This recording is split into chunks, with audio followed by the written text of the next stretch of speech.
morale remained high, and Tullus smiled. He glanced up the hill where they'd slain the berserker, and his good humour vanished as fast as it had arrived. Along the tree line stretched an unending row of tribesmen. It was no better on the hillock opposite. They had to number 4,000, thought Tullus, resentful of the cold sweat trickling down his back. Worse still, they were but a proportion of Arminius's host. To a man, the warriors were motionless.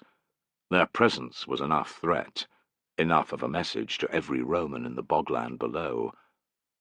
We will kill you all. Chapter 29. Night had fallen over the vast Roman camp for the second time since Caecina's army had arrived at the beginning of the Long Bridges road. Drizzling rain, dense and cold, yet fell. Cloud hid the moon and stars, as it had the sun, all that day and the ones before it. The only light came from small, sputtering fires by the soldiers' tents, and from their personal oil lamps within. Piso was trudging the muddy avenues towards the tent that served as a temporary hospital. The poor light, uneven surface, and protruding rocks meant that it had taken him 3 times as long as normal to come this distance from his cohort's position. He consoled himself with the thought of the injured Saxa, who would appreciate his company, and more, the wine slopping about in the leather bag slung over his shoulder.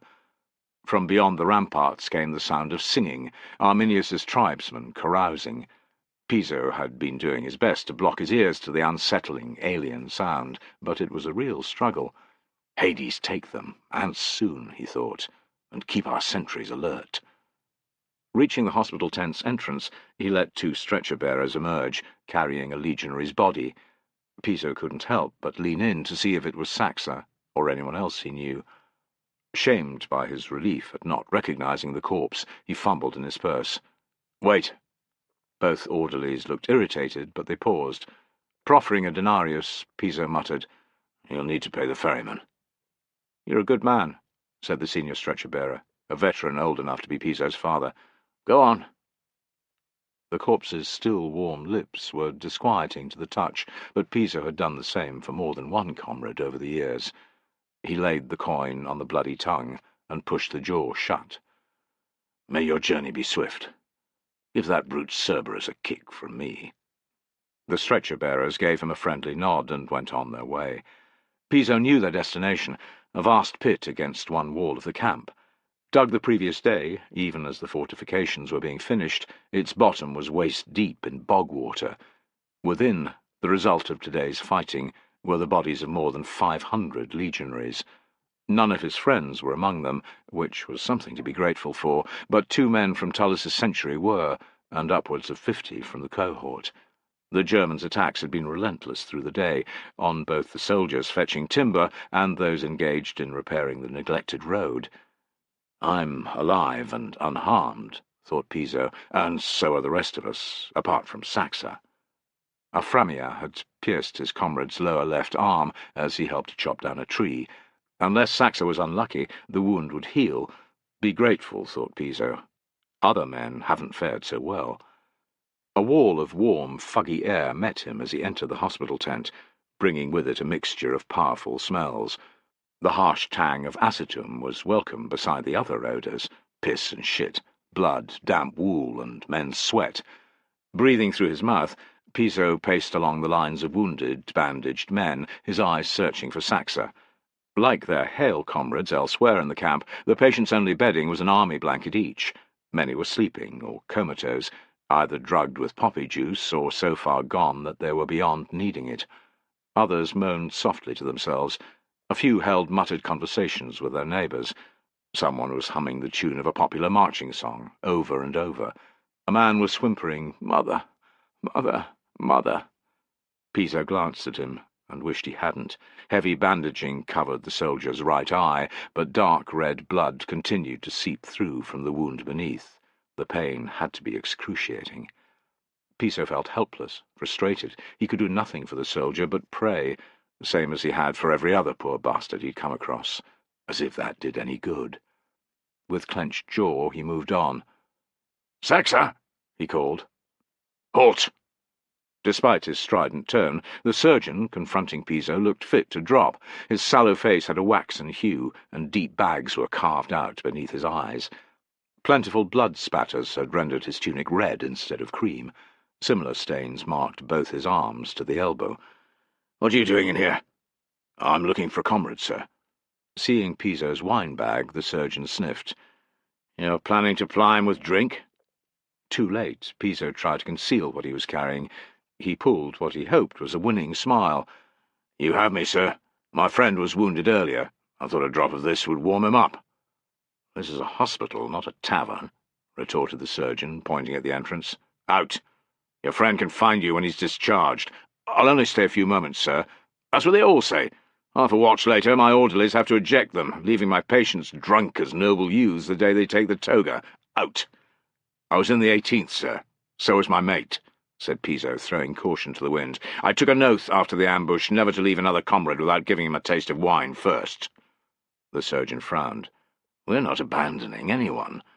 "I know we're not, sir, but—" Piso didn't want to suggest what might happen in the next few days. It felt like tempting the fates, and they were fickle Greek bitches at the best of times.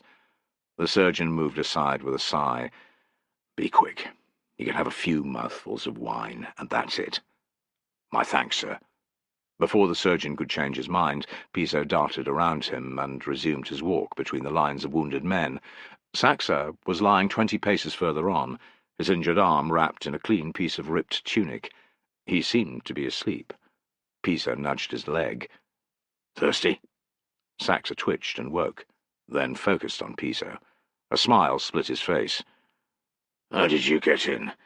The surgeon is as crusty as an old horse." "Shh!" hissed Piso, aware that the surgeon was close by. "He's not too bad. Even said I could stay for a bit. You're allowed some of this." He swung the bag down off his shoulder and unstoppered it. "You're a marvel. Give that here." Saxa reached out with his good hand. Piso held the bottom of the bag and tipped it up so his friend could drink. Saxa's throat worked as he swallowed 2, 3 big mouthfuls. "God, that's good," he said, pulling away at last. Piso was watching the surgeon, and held it up, out of reach. "Maybe that's enough." "Balls, give it back." Saxa relented when Piso indicated the surgeon with a jerk of his head. Saxa lay back on his blanket. "That was good. Gratitude, brother." "How are you feeling?" "My arm aches, but then a fucking spear went through it, and it's been sluiced with acetylene. The surgeon says I'll be back to light duties within the month, full duty within 2. That is, if—" Saxa stopped. "How are things out there?" "Fine," lied Piso. "You don't need to hide anything from me," said Saxa, scowling. "Is it bad?" "Not as bad as the first day with Varus." said Piso in a low voice. "We've lost 400 or 500 men. May their shades not linger in this shithole. Did we kill many Germans?" Piso spat the words out. 100, they say. Maybe more. Saxa swore again. "Tell me that a decent stretch of road got repaired at least." "1 mile." "That's it!" Heads turned at Saxa's cry, including the surgeons, who gave them both a disapproving look. "We'll fare better tomorrow," said Pisa, offering the bag. "Have a last swig. I'll end up on a charge if I stay any longer." Saxa drank like a newborn baby on its mother's breast. He relinquished the wine bag with reluctance. "You'll sleep well tonight." Saxa lifted a clay jug that had been lying by his side and winked. "I can even piss without going out in the rain." "Trust you to have every comfort arranged," said Piso with a chuckle. He gripped his friend's good hand. "I'll see you again tomorrow evening." "You gathering timber or road building?" "Working on the road, Tullus says." "Were there many attacks there today?" "A lot, aye." Saxa's face grew sombre. "Stay alive." "I will. You too." They clasped hands again, hard. As Piso walked away, he did not look back. Piso wandered towards his sentry's tent positions in a foul mood. His pleasure at seeing his friend had been soured by their last exchange. Saxa shared his concern that the enemy's attacks would intensify and that casualties would mount even further. The same doom couldn't befall us again, Piso thought. Could it? He was unable to shake off the gnawing worry that Arminius was about to repeat his success of 6 years before. Old, terrible memories returned. The shock of the first German attack, the miles of corpse-filled mud, and the terrified wails of the civilians left in their camp. Piso blinked them away, cursing, and began swigging his wine. There was just enough in the bag to give him dreamless sleep, he decided. Laughter carried from a nearby tent. "Got you, Benignus," said a voice. "Pay up." A muttered protest was drowned out by a chorus of voices. "Emilius won, you dog. Give the man his money." "Fair's fair, Benignus. You lost." Piso hesitated, and his fingers traced the outline of his 2 pairs of dice, secure in his purse. A few games would be just the thing to make his worries disappear. If he won some coin, even better. Slapping his hand off the tent's wet leather, he cried, "Oh, brothers, have you got space for another gambler?" After a short silence, a voice said, "I don't see why not." Piso waited as someone unlaced the flaps. "Fortuna, be good to me," he prayed. "There." A wiry legionary was profiled in the dim light cast by the oil lamps within. "Enter, friend." "My thanks." Piso squeezed inside after his host. The tent's warm interior was confining, as his own was. 8 men and their equipment filled it from side wall to side wall and end to end. Weapons and segmented armour were piled by the entrance, but the soldiers with mail shirts had kept theirs on. No one had taken their sandals off. "You're ready for a fight," Piso observed. "Our centurion insisted. He'd have had us wear our plate too, except it's impossible to sleep in," grumbled the wiry man who'd let him in. "Prick." Piso swallowed his compliment about their readiness. "All centurions are hard taskmasters. Yours is the same, no doubt. Find a seat. I'm Emilius, by the way, 2nd century, 8th cohort." The wiry man eased down beside a big soldier with bad pox scars. "This prick's Benignus. He's down to his last few coins." "Nothing new about that," sneered one of the 4 men opposite, a thin-faced individual with a hooked nose. "I'm Gaius." "But you can call him Beaky," said his neighbour, a man with a short, bristling beard. Beaky gave him an elbow in the ribs. "Shut up, Pubes." Piso hid his amusement at Pubes' apt nickname.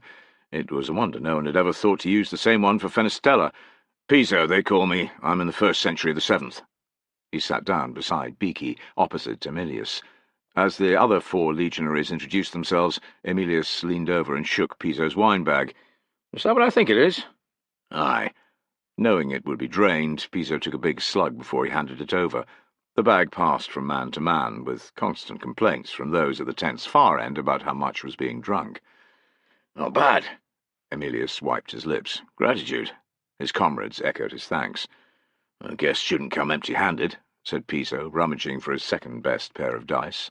Benignus swept them up from the 10th floor at once, his eyes suspicious. "Rigged, are they?" "No." Piso protested, thankful that he'd left his other dice, which were weighted, nestling at the bottom of his purse. Benignus rolled them, getting a 4 and a 3. He grunted and threw again. This time a 5 and a 1 stared up at him, but it wasn't until he'd made another half-dozen rolls that he handed Piso's dice back. "They're all right," he growled. "How about yours?" challenged Piso. He and Benignus stared at one another in a none-too-amiable way, and the tense temperature rose. "Fear not, we wouldn't let the bugger cheat us," said Emilius, making a placatory gesture. "Of course," said Piso, pulling a smile, "but I'm no cheat either." "Don't take it to heart," advised Beaky. "We didn't know you until a few moments ago." Piso drew a quick breath. "Tricksters don't bring their own wine, at least not the ones I've met," he joked, glad that this raised a laugh. The tension that had prickled the air disappeared. "What will we play for?" he asked, rattling the contents of his purse. From memory there were 4 denarii, 10 sesterii, and an assortment of low-denomination coins within. If he was careful, it was enough to while away a couple of hours. "We'll start off easy. Poor Benignus here is sat on the bones of his arse," said Emilius with a wink. Benignus let out an angry rumble, but didn't protest, as it was decided that an ass per man was the cost for each game. Pubes triumphed first, and then it was Beaky's turn. Piso was victorious in the 3rd and 4th games, but Emilius took the 5th. Benignus cheered as he won the next 3 rolls, recovering most of his previous losses. They played on, with no particular individual winning to excess. Emilius produced a small lump of hard cheese, and Beaky some olives. A convivial atmosphere descended as tales were told, blisters compared, and dispersions cast on everyone from their centurions to Caecina and the cavalry, who got to ride home while they foot-sloggers had to walk. There was no mention of Arminius or the tribesmen for some time, but it was inevitable that the topic should arise in the end. "What were you at today?" asked Emilius of Piso. "Felling trees, same as us?" "Aye, a miserable task, but repairing the road can't be any better. The Germans attacked the men there almost as much." "Your unit suffer many casualties?" This from Pubes. "Some. 2 men from my century died. A tent-mate got wounded, but not too bad," replied Piso. "I was on my way back from visiting him when I stopped by your tent." "And your cohort?" 67 dead and more than twice that number injured," revealed Emilius with an unhappy twitch of his lips. "We were the worst-hit cohort in the 5th, they say."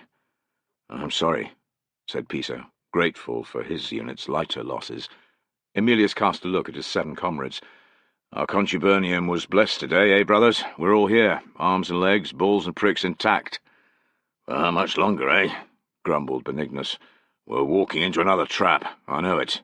"We're already in it, you big ox," observed Pubes, his face sour. "Or hadn't you noticed?" "Piss off." Benignus rubbed at his phallus amulet. "I have a bad feeling about this place, about the whole fucking Long Bridges road. It seems like nothing more than a march to the gates of Hades, through the river Styx." Everyone answered at the same time. "Aye, you're right. Why did Caecina ever lead us here? It's as if he let Arminius tell him where to go." "Things aren't that bad, brothers," urged Piso. "How aren't they?" demanded Beaky in truculent manner. "By rights, some of us should be lying in that cursed pit by the wall. Half this contubernium will be in it tomorrow night, if Fortuna has anything to do with it. Treacherous old cunt." "Listen, I used to be in the 18th, Piso began. "Eh?" interrupted Emilius. "You don't look half old enough." "I was a wet-behind-the-ears recruit." "Yet you survived." Benignus's expression was disbelieving. "The fates took their eyes off me, I guess," said Piso. "I also have Tullus for a centurion. You've heard of him?" Every legionary nodded his head in assent, and Emilius said, "Many men regard Tullus as the best centurion in the legion, even better than the primus pilus." "I'd agree with that. So would everyone in his century," Piso replied, his eyes bright with passion. "He's got to be better than ours," said Benignus. He stared at Piso, sizing him up before adding, "It's a pity we didn't do for the officious prick during the mutiny." No one agreed with Benignus's comment, but Piso thought he caught a couple of the others nodding. "That business is finished with, thank the gods," said Pubes, his smile a little false. "What's more concerning is where we find ourselves at the moment. What are we to do?" "March out of here, along the wooden road," said Piso, incredulous that another option was even being contemplated. Why not face the savages on the flat ground? Pubes thumped one fist into the other. Crush them is what we do. And for a start, there isn't enough space for the whole army to form up, Piso said. Second, Arminius is too wily to lead his men out of the trees. That's not how he destroyed Varus's legions. His eyes roved over the others' faces. To his dismay, they didn't appear to believe him. German warriors can't beat us in open combat. Well, that's my exact point. Stick to the flat ground and we have nothing to fear, said Pubes, with the smug conviction of someone who won't hear an opinion opposed to his own. Most of his comrades muttered their agreement, chief among them Benignus and Beaky. I'm not marching down that road, Pubes continued. It'll be the death of us all. If the fucking Germans don't get us, the bog will. Again his companions rumbled in assent. How many of you feel like this? Asked Piso. Plenty, said Emilius, entering the conversation at last. You and your comrades must think the same thing, surely. Not in my century. Tullus rescued too many of us from that cursed forest. Even if that road does lead to Hades, we'll follow him down it. I'd say the rest of the cohort will stay. Piso was about to use the word loyal, but the glint in Emilius's eyes stopped him. With him, he finished. I wouldn't be so certain, said Emilius. Benignus added, There's been plenty of talk since we set up camp. Most of the 5th and 21st have had enough. Things won't come to that, said Piso with a dismissive gesture. Inside, though, he worried how this level of discontent had passed him by. It felt far too like the recent mutiny. Chapter 30. Arminius was standing among the trees in the spot where they grew closest to the huge Roman camp. With him were Melo, his uncle Inguiomerus, and Big Chin. A score of his best warriors stood guard to either side. The darkness concealed them from the enemy's position, less than 200 paces away. It also prevented Arminius from seeing much more than the structure's forbidding outline. Now and then he spied a sentry walking along the walkway that spanned the ramparts, but that was it. Thanks to the loud singing coming from his own camp, instigated by him, he could hear nothing from within the Roman walls either. No matter, Arminius thought. The bastards won't be getting much sleep. Let them stew in their own fear. In the morning, we'll renew the fight. Why don't we attack in a few hours? Inguiomerus's voice came from his left. Men's spirits are at their lowest ebb in the dark of night. Not a bad idea, Big Chin commented. My warriors are ready. And mine, said Inguiomerus at once. You didn't stand with me 6 years ago, uncle. This time around you were slow to join forces, yet all of a sudden you want to be at the forefront of every attack, thought Arminius, feeling the anger he'd long held back, seeping forth. Out loud he said, My men are prepared too, but an assault tonight would be a mistake. The Romans are reeling from what we did to them. Inguiomerus shot back. Our warriors must have slain 1,000 of the filth. With respect, uncle, they are not reeling. Caecina's army numbers almost 20,000 men. We destroyed perhaps a 40th of his total force. That's a tiny proportion, and not enough to break their spirit. Inguiomerus huffed, but even in the darkness Arminius could see that Big Chin had taken his meaning, which was a start. He adopted his bluffest tone. Let's wear them down first, uncle. Prevent them from sleeping. Sabotage their repairs to the road, so they have to start afresh each morning. Harass their work parties, as well as the soldiers tasked with defending those at toil. Drive off their mules and horses, perhaps even steal a standard or two. These are the words of a beardless youth who hasn't got the balls to take on an enemy face to face, Inguiomerus scoffed. Do you doubt your warrior's courage? Has the loss of your wife made you afraid? If Inguiomerus hadn't led more than 4,000 warriors, Arminius would have spitted him then and there, so great was his rage. He stared at the Roman camp and ground his jaws. Melo stepped in. Arminius has no need to prove his bravery to anyone, Inguiomerus. What he did 6 years ago was demonstration enough. He added in a caustic tone, I don't recall you or your warriors being present when we slaughtered Varus's legions. Nor I, said Big Chin. You question my courage? Inguiomerus's voice had sunk to a hiss. More your loyalty, replied Melo. Watch your mouth, cried Inguiomerus. "Or what?" demanded Malo. Arminius sensed the pair stepping apart and wheeled around before the situation degenerated further. "Come now, let's not argue." "Malo is treading on thin ice," snarled Inguimerus. "So are you self-serving prick," thought Arminius. "Malo speaks the truth and nothing more. You are my flesh and blood, yet you did not support my attack on Varus. Now you have the cheek to dispute my mettle." And yet he knew that to say either thing would risk losing his uncle's hard-earned support. Instead, he clapped first Inguimerus, then Malo on the shoulder. "Today has been long and hard. Tempers fray when men are tired. Falling out between ourselves will achieve nothing but one thing, and that's helping the Romans." Arminius glared at Malo, willing him also to make amends.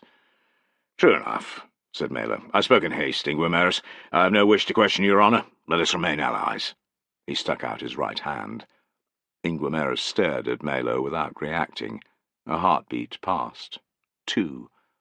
"Make him accept it, great Donar," Arminius asked. "I need his warriors." "We have a common enemy, Inguimerus," said Big Chin, "and much to do in the coming days." Inguimerus's eyes swiveled to Big Chin and back to Malo. "We have a common enemy," repeated Inguimerus, gripping Malo's hand at last. Arminius offered his hand then, and his uncle took it. Arminius's distrust of him wasn't eased. Inguimerus's gesture meant nothing, and yet he hadn't walked away. He still wanted to defeat the Romans. "My warriors are about to divert the streams that flow down to the bog," revealed Arminius. "In the morning the Romans will find that today's work has been ruined. Their morale will be lowered even more, and then we shall fall on them." Big Chin laughed. "My men will help." "An assault now would be more effective," Inguimerus grumbled, "but I suppose we can leave it for another night." He stalked off, without offering his warriors assistance. "Why won't he just give up the idea?" Arminius muttered, his frustration gnawing at him like a dog on a bone. "Attacking Roman fortifications is almost as unwise as fighting them in open battle. You both know that. I know that. Why doesn't he?" "Inguimerus covets the glory you won for yourself, I'd wager," said Malo. "He doesn't like being treated as if he's your follower. He is your equal, Arminius, as am I. Remember what I said," observed Big Chin. With a cordial nod, he too strode off. "My warriors will be ready whenever you are," he called over his shoulder. Arminius stared into the darkness, brooding.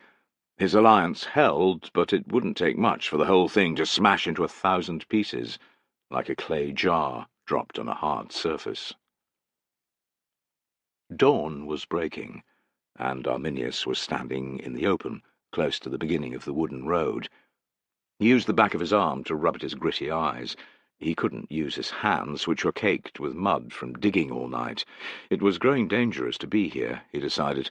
The enemy sentries hadn't seen them yet, but the mist that had coated the land was dissipating, and within the camp the trumpets had just sounded, summoning the legionaries from their blankets. Arminius had paced up and down several times, assessing his warrior's labours.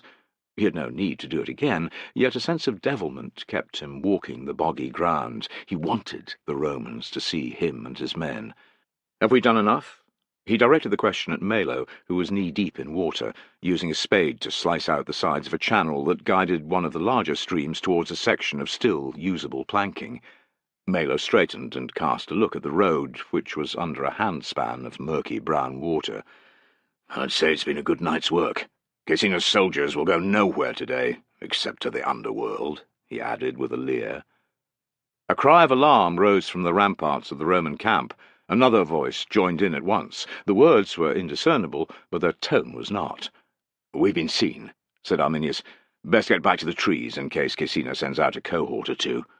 With sharp whistles he rounded up his men. They were about to set off when Malo turned back. "A little present for the Romans," he cried. Opening his breeches, he released an arc of urine into the stream. The warriors hurried to join him, and Arminius chuckled. Their efforts would soon be washing over the wooden road. "We should have shit all over the first section of timbers," a broad-shouldered warrior declared as they began to tramp back to their positions. "Imagine them having to march through that."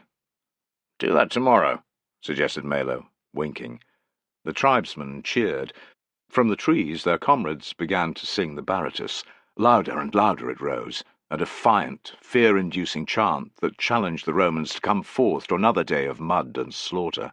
Exulting in its sound, Arminius took one last glance at their overnight efforts. As far as the eye could see, the road was submerged. Inguiomerus cannot fail to see the effect, he thought, grinding down the enemy day and night, and impeding his progress at every step are tactics that work. Wolves do not try to take down the bull elk at first pass. He is too big a prey. Instead, they chase him to exhaustion. When he can run no further, they attack from all sides, tearing at the hindquarters and neck until the bull falls. Only then does the lead male grab his throat and choke the life out of him. "You will die here, Caecina," whispered Arminius, as the first legionaries began issuing from the nearest gate, "just as Varus did in the forest." Chapter 31. Shocked and angry, Tullus stood atop the camp fortifications. Thanks to the Germans' efforts, the ground was a veritable morass.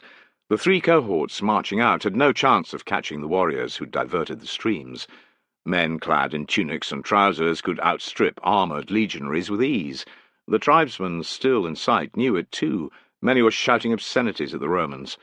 Tullus spied one turn back to empty his bladder into the largest stream, and urging his companions to do the same. One figure alone did not join in.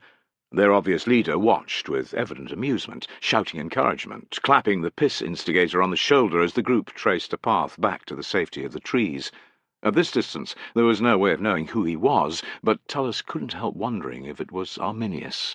It would be like him to stay until the last moment, he thought, wishing that the bolt-throwers were up here rather than in their wagons, dismantled and useless. The Baratus started up again from the trees, and Tullus cursed. Like most, he had got little rest, thanks to the enemy's incessant singing overnight. This rendition had a taunting edge to it, or so it seemed to his foggy, sleep-deprived brain. He spat over the ramparts at the Germans. "You're a clever bastard, Arminius, and no mistake. Don't think we're done yet, though." Despite Tullus's fighting words, their situation had worsened a great deal. Caecina's orders, issued the night before, had been to move out after dawn, but marching on to the just-submerged road was an altogether different proposition to crossing it over dry, repaired sections. This new dilemma would have been bad enough without the news brought to Tullus by Piso late the previous night. Tullus's men seemed happy enough, all things considered, and he hadn't been aware of ill feeling elsewhere in the legion, but Piso wasn't one to concoct stories out of thin air. As he was recounting his tale for the second time, Tullus had sent Fenestella wandering the tent lines, seeking out those junior officers who were still awake. It had been dispiriting when Fenestella returned with confirmation of Piso's story. A good number of the Fifth's legionaries were talking again of rebellion, he reported. Rumour was that the men of the 21st felt the same way. Wary of disturbing Caecina's rest, even with such tidings, Tullus had decided to tell his general in the morning. He had mulled on it all night. Singling out and killing the culprits, as they had before, would have a disastrous effect on morale. In any case, every man who could wield a sword was needed, or they'd never fight their way out of this forsaken spot. Tullus had given up trying to sleep while it was still dark, and had come here to pace the defences and rack his brains some more. It would have been good if inspiration had struck. It hadn't. Short of magicking a new road into existence, or having the gods destroy Arminius's gathered host, nothing had come to mind. Caecina had to hear Piso's tale. "Best get it over with," Tullus muttered. How the general would react to the damage done to the road he did not know. Should they march on regardless, or stay to restart their repairs?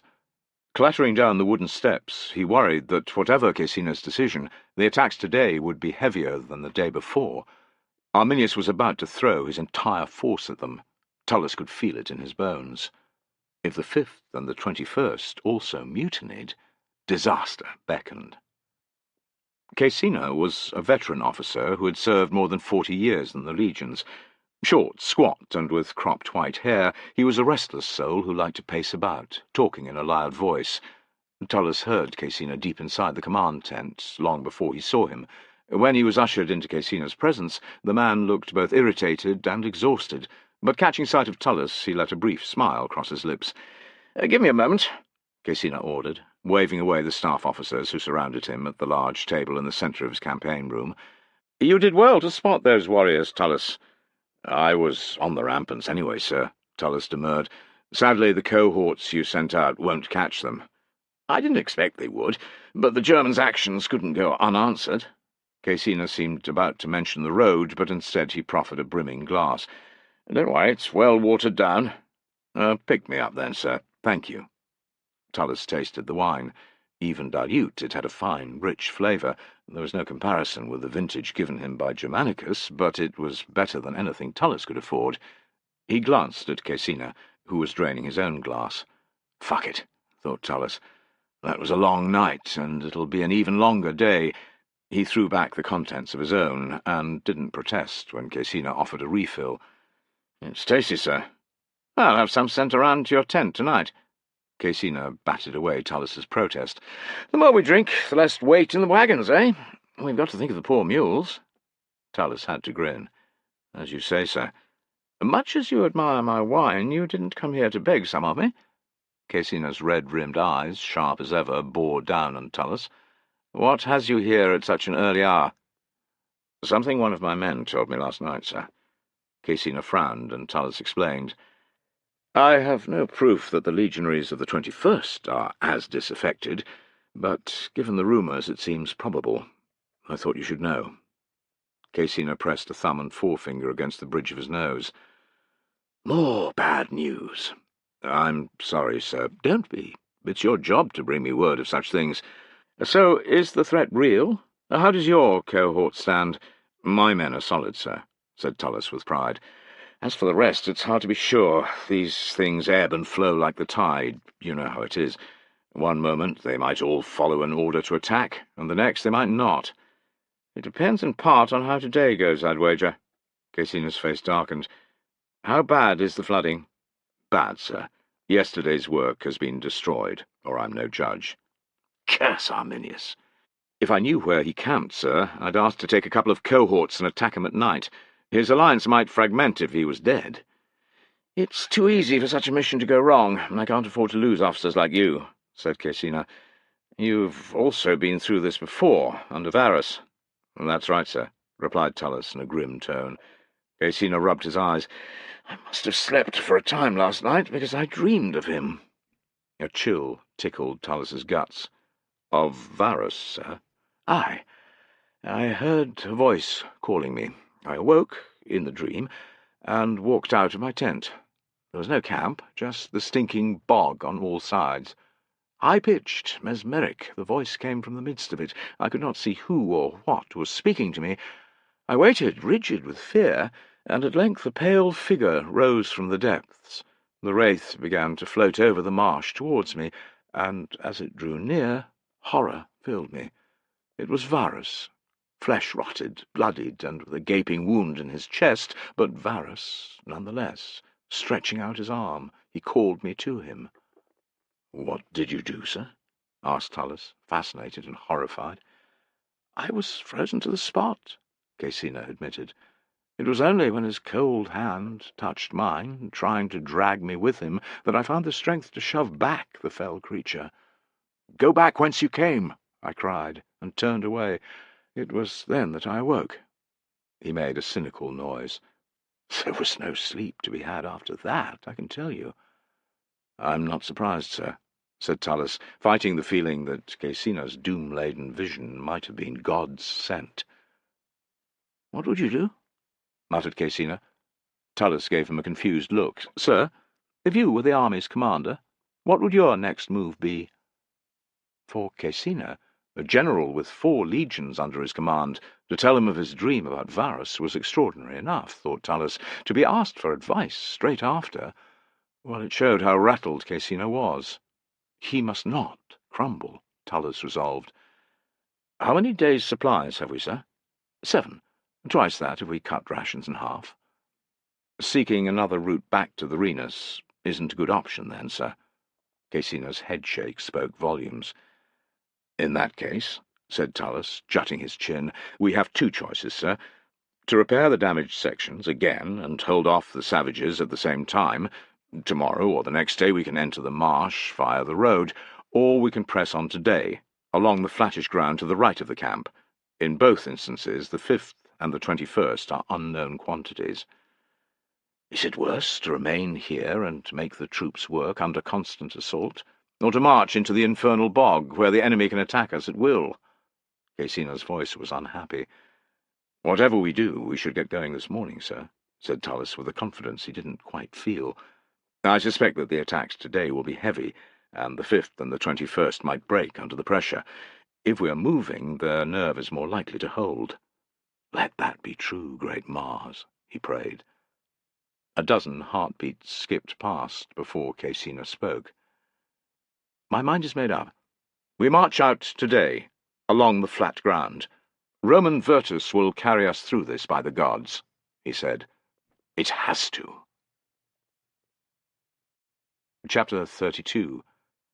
Tullus was standing at the head of his cohort, on the intervallum, the wide open space between the camp walls and the defences.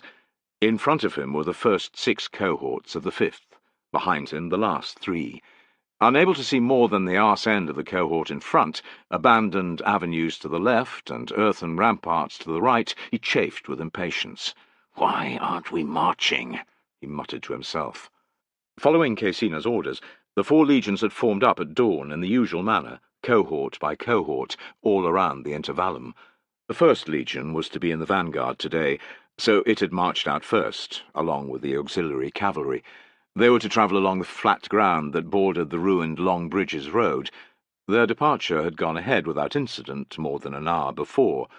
The 21st, whose job it was to form the left flank of the army column, had gone next.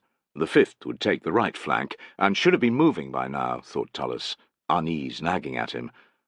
Caecina, his senior officers, and large escort were ready to follow on after the 5th.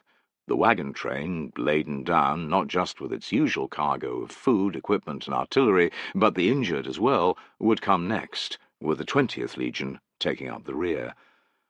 Tullus could take the tension no longer. He could not leave his position, nor could Fenestella, at the back of the sentry. Both of them had to be ready to urge the men on when the time came. Tullus's gaze shifted to his left and found someone else. "Piso." "Sir?" "Go and see what's going on beyond the wall. Quickly." "Yes, sir." Piso loped to the nearest set of steps. Clash, clash, clash went his hobnails on the wood. At the top, he propped his javelin against the rampart and raised a hand, shielding his eyes against the light. Tullus watched him with growing impatience. "Well?" There was no immediate reply. "Piso!"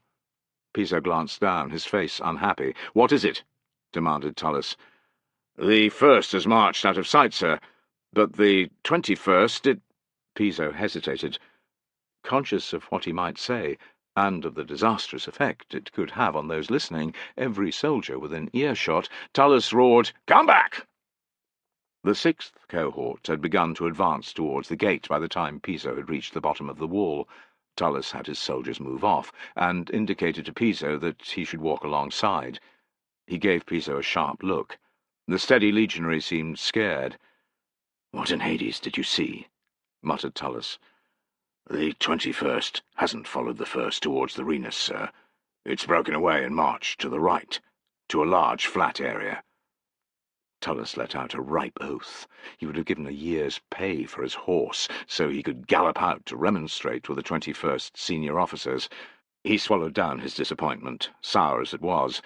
Even if his mount had been close by, his intervention would make no difference. A marching legion was impossible to halt unless its trumpeters sounded, and there wasn't much chance of that, given that the entire 21st appeared to be disobeying orders. Tullus's worries now soared. Once the 5th's cohort saw what their comrades were at, the likelihood was that they would do the same, rather than follow the 1st along the intended route of march. It might be too late. The first 5 cohorts had exited the gate, and would have seen what was going on. He had to move now. "Fenestella!" he bellowed. "Sir! Get up here! The Tesserarius is to take your place." "Yes, sir!" "Maintain your pace," Tullus ordered the nearest legionaries. Holding the hilt of his sword so that it didn't knock off his leg, he began to run. Plenty of curious glances were thrown as he progressed along the side of the next cohort, the 6th. The ordinary soldiers didn't dare question him, but the centurions were curious. "Oh, tell us! Can't you wait to get at the Germans? Why the hurry? Forgetting your position, tell us!" He grinned and muttered vague replies and kept running. All the while he cursed the weight of his armour and his ageing body. Tullis's back ached, so too did his knees, and the crone who liked to stab at the injury in his left calf was at it again. He had to reach the front of the Legion, though, while there was still a chance of preventing it following the 21st. He shoved his way through the gateway, which was filled with soldiers of the 5th cohort. Men cursed the stranger pushing from behind until they saw Tullis's rank, whereupon they fell over themselves to apologize. He ignored them and kept moving, but his heart sank as he emerged. All was confusion. Rather than follow the 1st Legion towards the Renus, the 5th cohorts had splintered into disorganized groups. Hundreds of legionaries milled about, ignoring the shouts of their officers. At least one band was marching off to join the rebellious 21st. Several signiferi had joined the Aquilifer and were arguing. The fools were debating what to do, thought Tullus, oblivious to the danger posed by the Germans. Tullus focused on finding the senior centurion of the 5th cohort. His intervention there might help, but it was a scant hope. As its soldiers spilled out from the gateway behind him, they broke ranks at once. A few centurions tried to stop them, but they were barged out of the way. "You'll pay for this, you dogs!" Tullus shouted as they swarmed past. "Running away won't save you. Arminius will have taken your miserable hides by sunset." Discipline hadn't altogether vanished. The nearest men averted their gaze as they streamed past, but Tullus soon had to abandon all hope of rallying the soldiers outside the camp. He ran back to the gate, hoping to stop the next cohort, the 6th, from dispersing. Within a few heartbeats it was apparent that this too was a lost cause. Sensing something, the legionaries had pressed forward into the gateway. The lead centurion, a pudgy-cheeked, pink-complexioned individual by the name of Proculinus, stopped when he saw Tullus pushing back into the camp. His face went puce as Tullus explained what was going on. In that short time, Proculinus's century had passed by and was beyond his control. The ranking centurion of the 2nd century paused and asked Proculinus, "Is everything all right, sir?" "What should I do?" hissed Proculinus to Tullus. "You can't stop this. It's like trying to stem the tide. Stay with your men, try to keep them together, and be ready to answer the summons to rejoin the rest of the army. If you can't bring them back, Arminius and his warriors will kill you all," warned Tullus. Proculinus nodded and hurried off. Tullus pushed on, into the crowd of jostling legionaries. He had to reach his troops, or they too would copy the rest, the way sheep follow those at the front of the flock. "Make way, you filth!" he roared, clattering his vetus on helmets, arms, and backs alike. "Make way!" His own century had just reached the gate when Tullus cleared through the last stragglers of the 6th cohort and re-entered the camp. "Halt!" he bellowed in his best parade voice. "Halt!" Fenestella, who was in Tullus's usual position, repeated the order. After the slightest hesitation, the front rank stopped. The 2nd came to a halt quicker. After that, things went as smooth as they ever would, each rank coming to a standstill with a 1-2 stamp of their hobnails. Tullus described the chaotic scene outside the gate to Fenestella, who swore long and hard. "Those rebellious pricks will be the death of us all." "Let's fucking hope not." Tullus's gaze roamed beyond their men to the troops further down the column. Could he hold back the rest of the Legion? He came to a snap decision. The 8th, 9th, and 10th cohorts will want to go with the others, not stay here with us. The best chance of stopping the rot is to go to the 20th's Primus Pilus. So, we move away from the gateway? Do it now. Keep the men focused. Tell them how we're about to slaughter the bastard Germans. Come down hard on anyone who even looks as if he wants to follow the rest. See that the other centurions do the same. Tullus left Fenestella to it. He had bigger fish to fry. Time passed. It had to have been close to an hour, but Tullus had no way of knowing. The 8th, 9th, and 10th cohorts of the 5th had joined the rest of the Legion, and the 1st, on the flat ground outside the camp. But thanks to his intervention, the 20th Legion, which had still been within the walls, had been kept in order on the intervallum. Together with Tullus's cohort, the 20th had waited until Caecina, his officers, and the baggage train had followed the still loyal 1st Legion towards the Renus. Then it had set out too, making up the rearguard. The mutinous 5th and 21st were to be left where they were, Caecina had ordered. "They'll come to their senses quick enough when they see us marching away," he'd said. It was a massive gamble, but no one had had a better suggestion. Delaying, staying behind to try and win the rebellious soldiers over, was far too dangerous. The Germans would attack at any moment. Tullus had suggested that his cohort precede the 20th, and Caecina had agreed. Too late, Tullus realized this would leave him and his men right behind the baggage train. Under normal circumstances, this position would have been unpleasant, aromatic, and shit-spattered. Today it left Tullus's cohort as the men who would have to help push the wagons if they became stuck in the mud. If, thought Tullus with a lingering sourness, more like when. The army had travelled perhaps half a mile westward before its snail-like pace ground to a complete halt. He tramped forward to the tail-end wagon, a low-sided vehicle laden with dismantled bolt-throwers. "What's going on?" he demanded of the driver, a tiny old man with wispy white hair. "Wagons in front have stopped, sir," came the obsequious but sly reply. "I can see that," replied Tullus in an acid tone. "Why are they not moving?"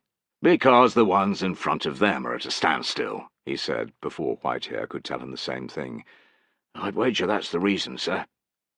Whitehair was perched on his seat, the reins to his mule team dangling from one hand. The forefinger of his other hand was buried inside a nostril. He seemed to have not the slightest interest in what was happening around him. "Aye." Irritated at first, Tullus then decided that the ancient's attitude was understandable and practical. He could not shift his wagon until the ones in front moved forward. Frail, old, Whitehair was powerless to help with digging out the bogged-down vehicles. He could not run from the Germans, nor even defend himself. Tullus left him to his excavations, and worked his way through the quagmire past a score of wagons. Many were stuck fast. There was no point continuing, he concluded. Everything with wheels would be axle-deep in mud along the length of the baggage train. It would require his cohort and a good number of legionaries from the 20th to dig them out, and it would take time. "We couldn't have handed a better opportunity to Arminius if we tried," thought Tullus with bitterness, and wondered if repairing the road first would have been a better option. Spotting the 21st and most of the 5th still milling about, he cursed and cursed again. If Arminius was shrewd enough to split his forces and attack both the wagons and the disorganized, mutinous soldiers— "Think like that, and you might as well give up now," Tullus told himself. He retraced his steps, eager to reach his men. "Things bad?" Whitehair was still in his position, but he'd given up on the exploration of his nostrils. Now a nasty-looking club, its end studded with sharp pieces of iron, was balanced on his knees. "They're bad enough, aye," replied Tullus. He gestured at the club. "Planning to fight?" "My wife's 25 years younger than me. She's keeping the bed warm in Vetera," Whitehair disclosed with a wink.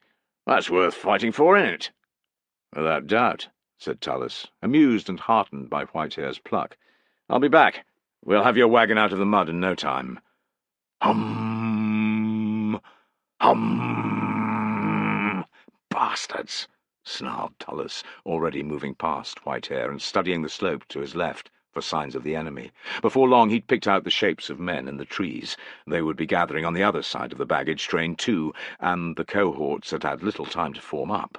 The fighting was going to be disorganized and even more brutal than usual.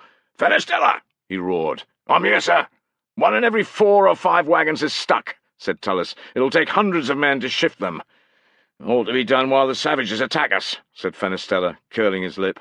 "Oh, Fortuna, what did we do to piss you off so?"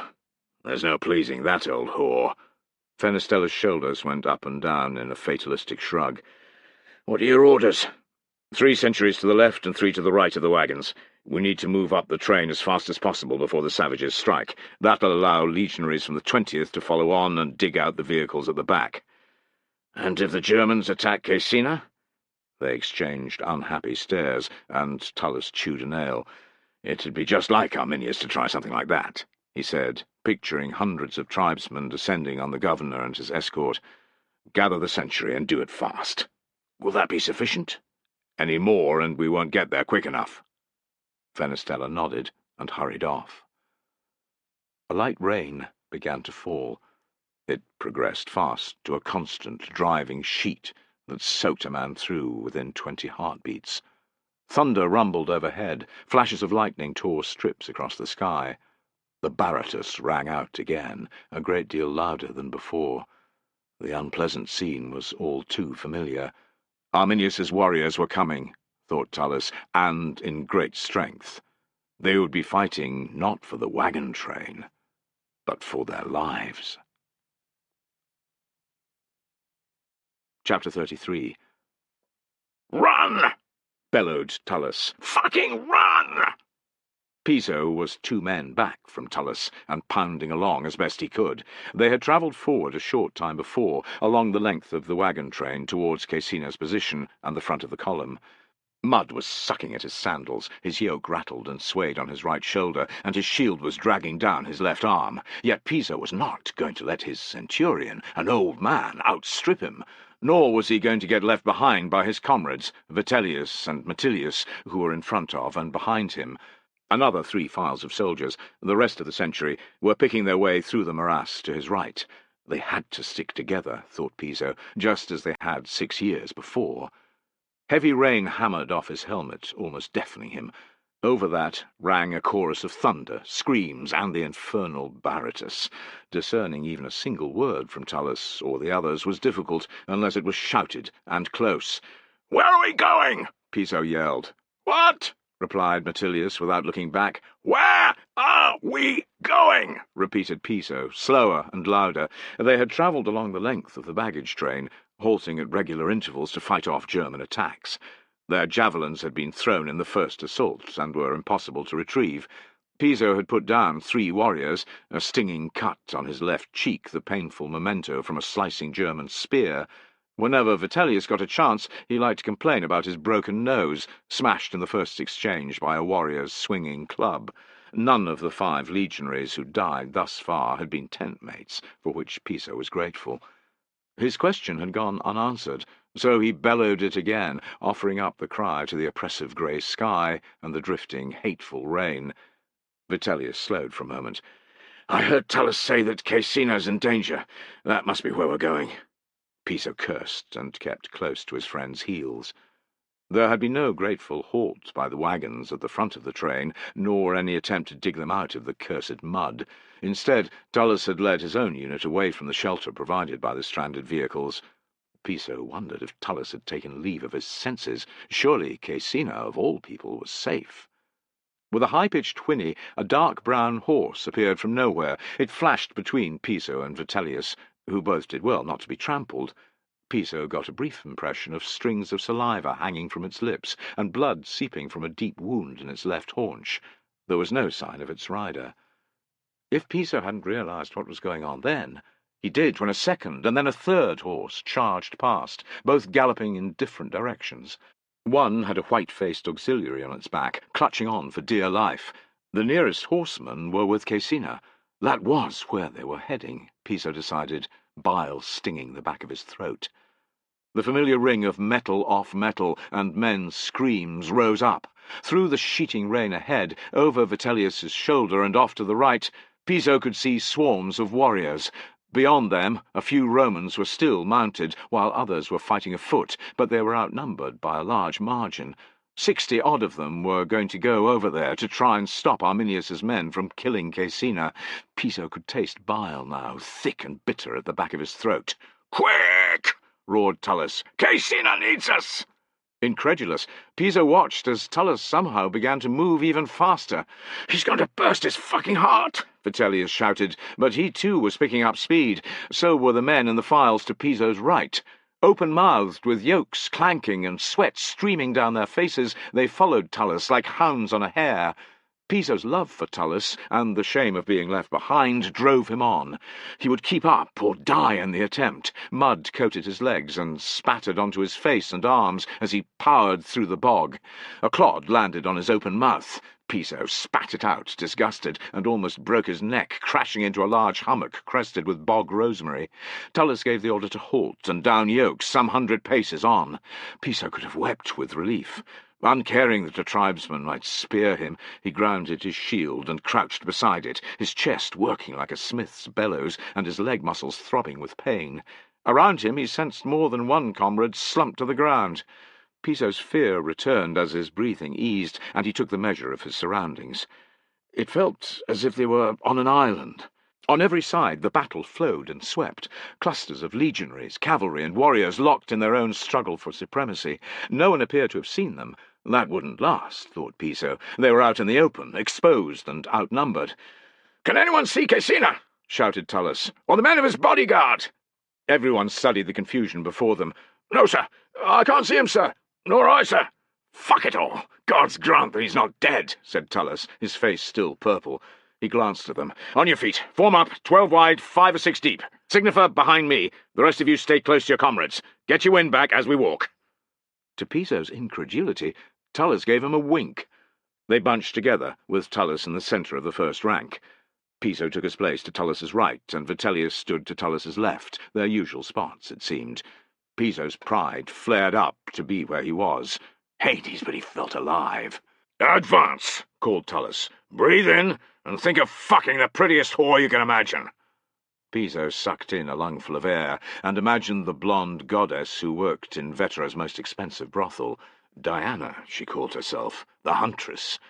Piso had eyed her up on countless occasions, but had only been able to afford her once, when he had made a huge sum gambling at a gladiator fight. "Give her one as you breathe out," ordered Tullus. An animal roar went up. "Take another breath. She's telling you that you're the best lover she's had." Piso whooped with the rest. "Exhale, and picture yourself emptying your load into her," roared Tullus. Diana was under Piso, smiling, her legs wrapped around his buttocks. Piso groaned as he exhaled. Self-conscious at first, he grinned to hear plenty of similar noises around him. "Feel better, brothers?" asked Tullus. "Aye! Me too!" Tullus laughed. So did every man there. It was a manic sound. "Who are you screwing, sir?" called someone from the ranks behind. There were snorts of amusement, and Piso pricked his ears. If Tullus visited whorehouses, he did so when nobody was looking. "None of your business," growled Tullus, "but I can tell you she screamed like a fury." Piso and his comrades cheered him then, long and hard. Tullus tramped on, and they followed. Perhaps 150 paces separated them from the nearest warriors, who were still engrossed with their attack. Piso's grip on his sword was white-knuckled now, and his fantasies about Diana long gone. Men would die in the coming moments. "Stay close to Tullus and I'll be fine," Piso told himself over and over. His internal refrain didn't stop the painful twinges radiating from his bladder. "Wee-oo-wee! Oo-wee!" With startled cries, a lapwing shot into the air, almost from under Piso's feet. He leapt back with fright, and despite his mail, took a nasty knock from the shield boss of the next ranked soldier. He scrambled into position once more, back hurting and scarlet-faced with embarrassment. Hoots of derision from his comrades rained down, questioning his courage, his parentage, and more. "All right?" asked Tullus from the corner of his mouth. "Yes, sir," Piso replied, grateful that his bladder hadn't got the better of him. 80 paces off, a pig-tailed warrior turned away from his comrades and spat. He stared at the Romans in amazement, and then shouted in alarm. "Pick up the pace, brothers!" roared Tullus, "but watch your step!" By the time a score of tribesmen had gathered to face them, Tullus and his men had covered almost half the distance. When they were 30 paces away, perhaps twice that number were readying themselves to fight. There were plenty more in the mob, but for whatever reason, confusion, close combat with Romans to the front, they hadn't turned to meet Tullus's charge. At 20 paces, Tullus had his men slow again to a walk. "Shields high! Stay close! Forward!" Piso's breath rebounded off the inside of his shield, hot and fast, and stinking of the garlic he'd eaten the day before.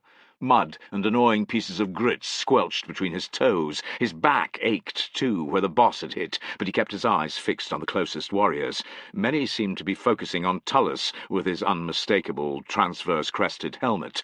Piso noted 3 in particular. 2 were burly, bare-chested men with similar features and swirling arm tattoos, brothers perhaps, and the last was a short-assed little bastard with a mail shirt, decorated shield, and a fine sword. Each of them was dangerous, Piso sensed it, and if they slew Tullus, Hades would have them all. The warriors were 15 paces away. "Tullius!" Piso roared. "Aye," answered Vitellius. See those two inbreds with tattoos, and the little fucker with the mail and the fancy shield?" Piso's heart banged off his ribs 3-4 times, and Vitellius said, "I see them." 10. "They're coming for the Centurion," said Piso. "Watch them." "I will." 6 paces. Tullus grunted. It might have been disdain or even gratitude. Piso never knew. And then he shouted, "Swords off shields, and at them!" Clatter, clatter. 60 swords connected with shield rims. The brothers were nearest Piso, while Short-Ass was closer to Tullus and Vitellius. Piso's bladder was really hurting now. Pissing himself wouldn't matter, he thought, as long as he protected Tullus. Shouting war cries, the warriors charged. Piso's mouth was bone dry, his heart pounding. He readied his right arm and decided to tackle Brother 1, who had a longer moustache. Tullus would face Brother 2, and Piso hoped Vitellius would kill Short-Ass. He had to rely on the legionary to his left to fight the brute to the right of his target. That was how the shield wall worked, in theory at least. Thump! Thump! Thump! Up went the familiar noise of shields and bosses clashing off one another or striking flesh. Men groaned with the pain of it, or with the effort of driving in behind their shields, trying to unbalance their enemies. Fast as a lightning bolt, the sound was followed by screams as blades were rammed home on both sides and casualties taken.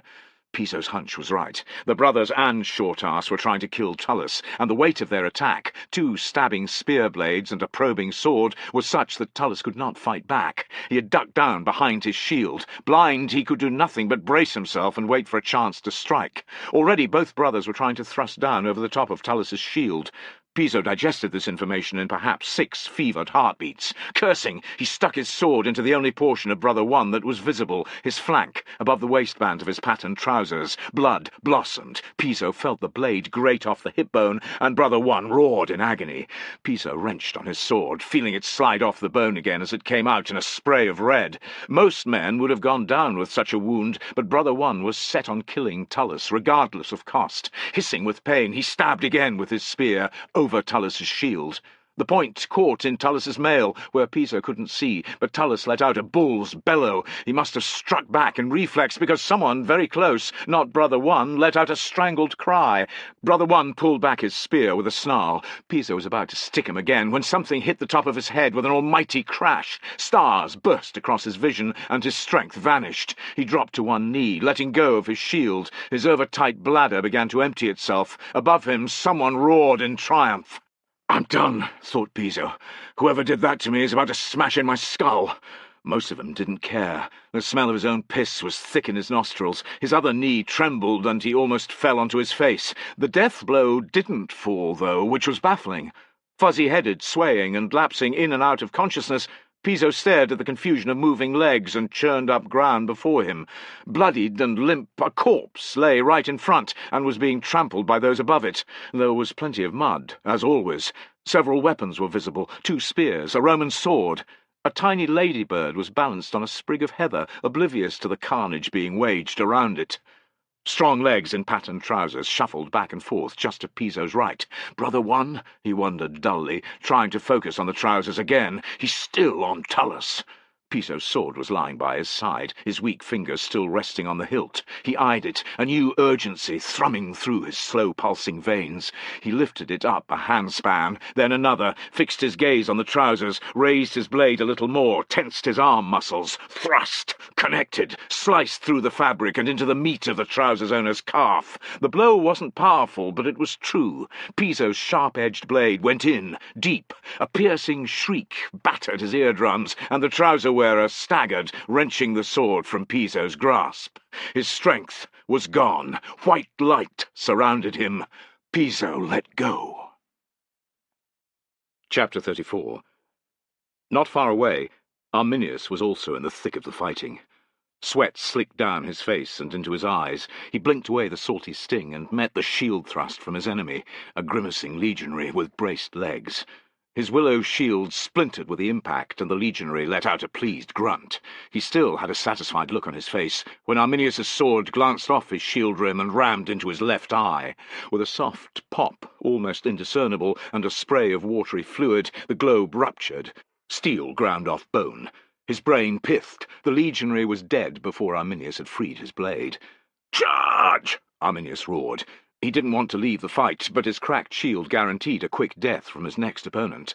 There was time for a man to take his place before the legionary in the next rank was close enough. "Charge!" cried Osbert, the warrior to his rear. In a move they'd rehearsed scores of times, Arminius half-turned, pulling his shield in close to his body.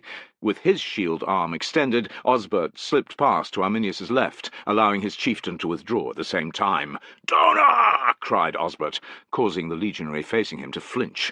Letting out a triumphant roar, Osbert shoved his spear into the Roman's neck. A fountain of blood jetted from the vicious wound it left, and the legionary fell on top of his comrade. "Dona!" cried Osbert again. Satisfied that the line would hold, Arminius cast around for a new shield. There were a number lying about, dropped by injured and slain warriors. Finding one to his liking, he took the opportunity to step back. When the crimson mist fell, it was too easy to forget everything but reddening the blade. Just a short remove from the fighting, Arminius's zeal cooled, and he looked to his left. Things seemed to be going well there.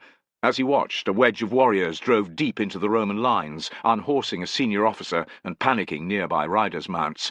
Hooves kicked to and fro, and men wailed as they were thrown backwards into the bog.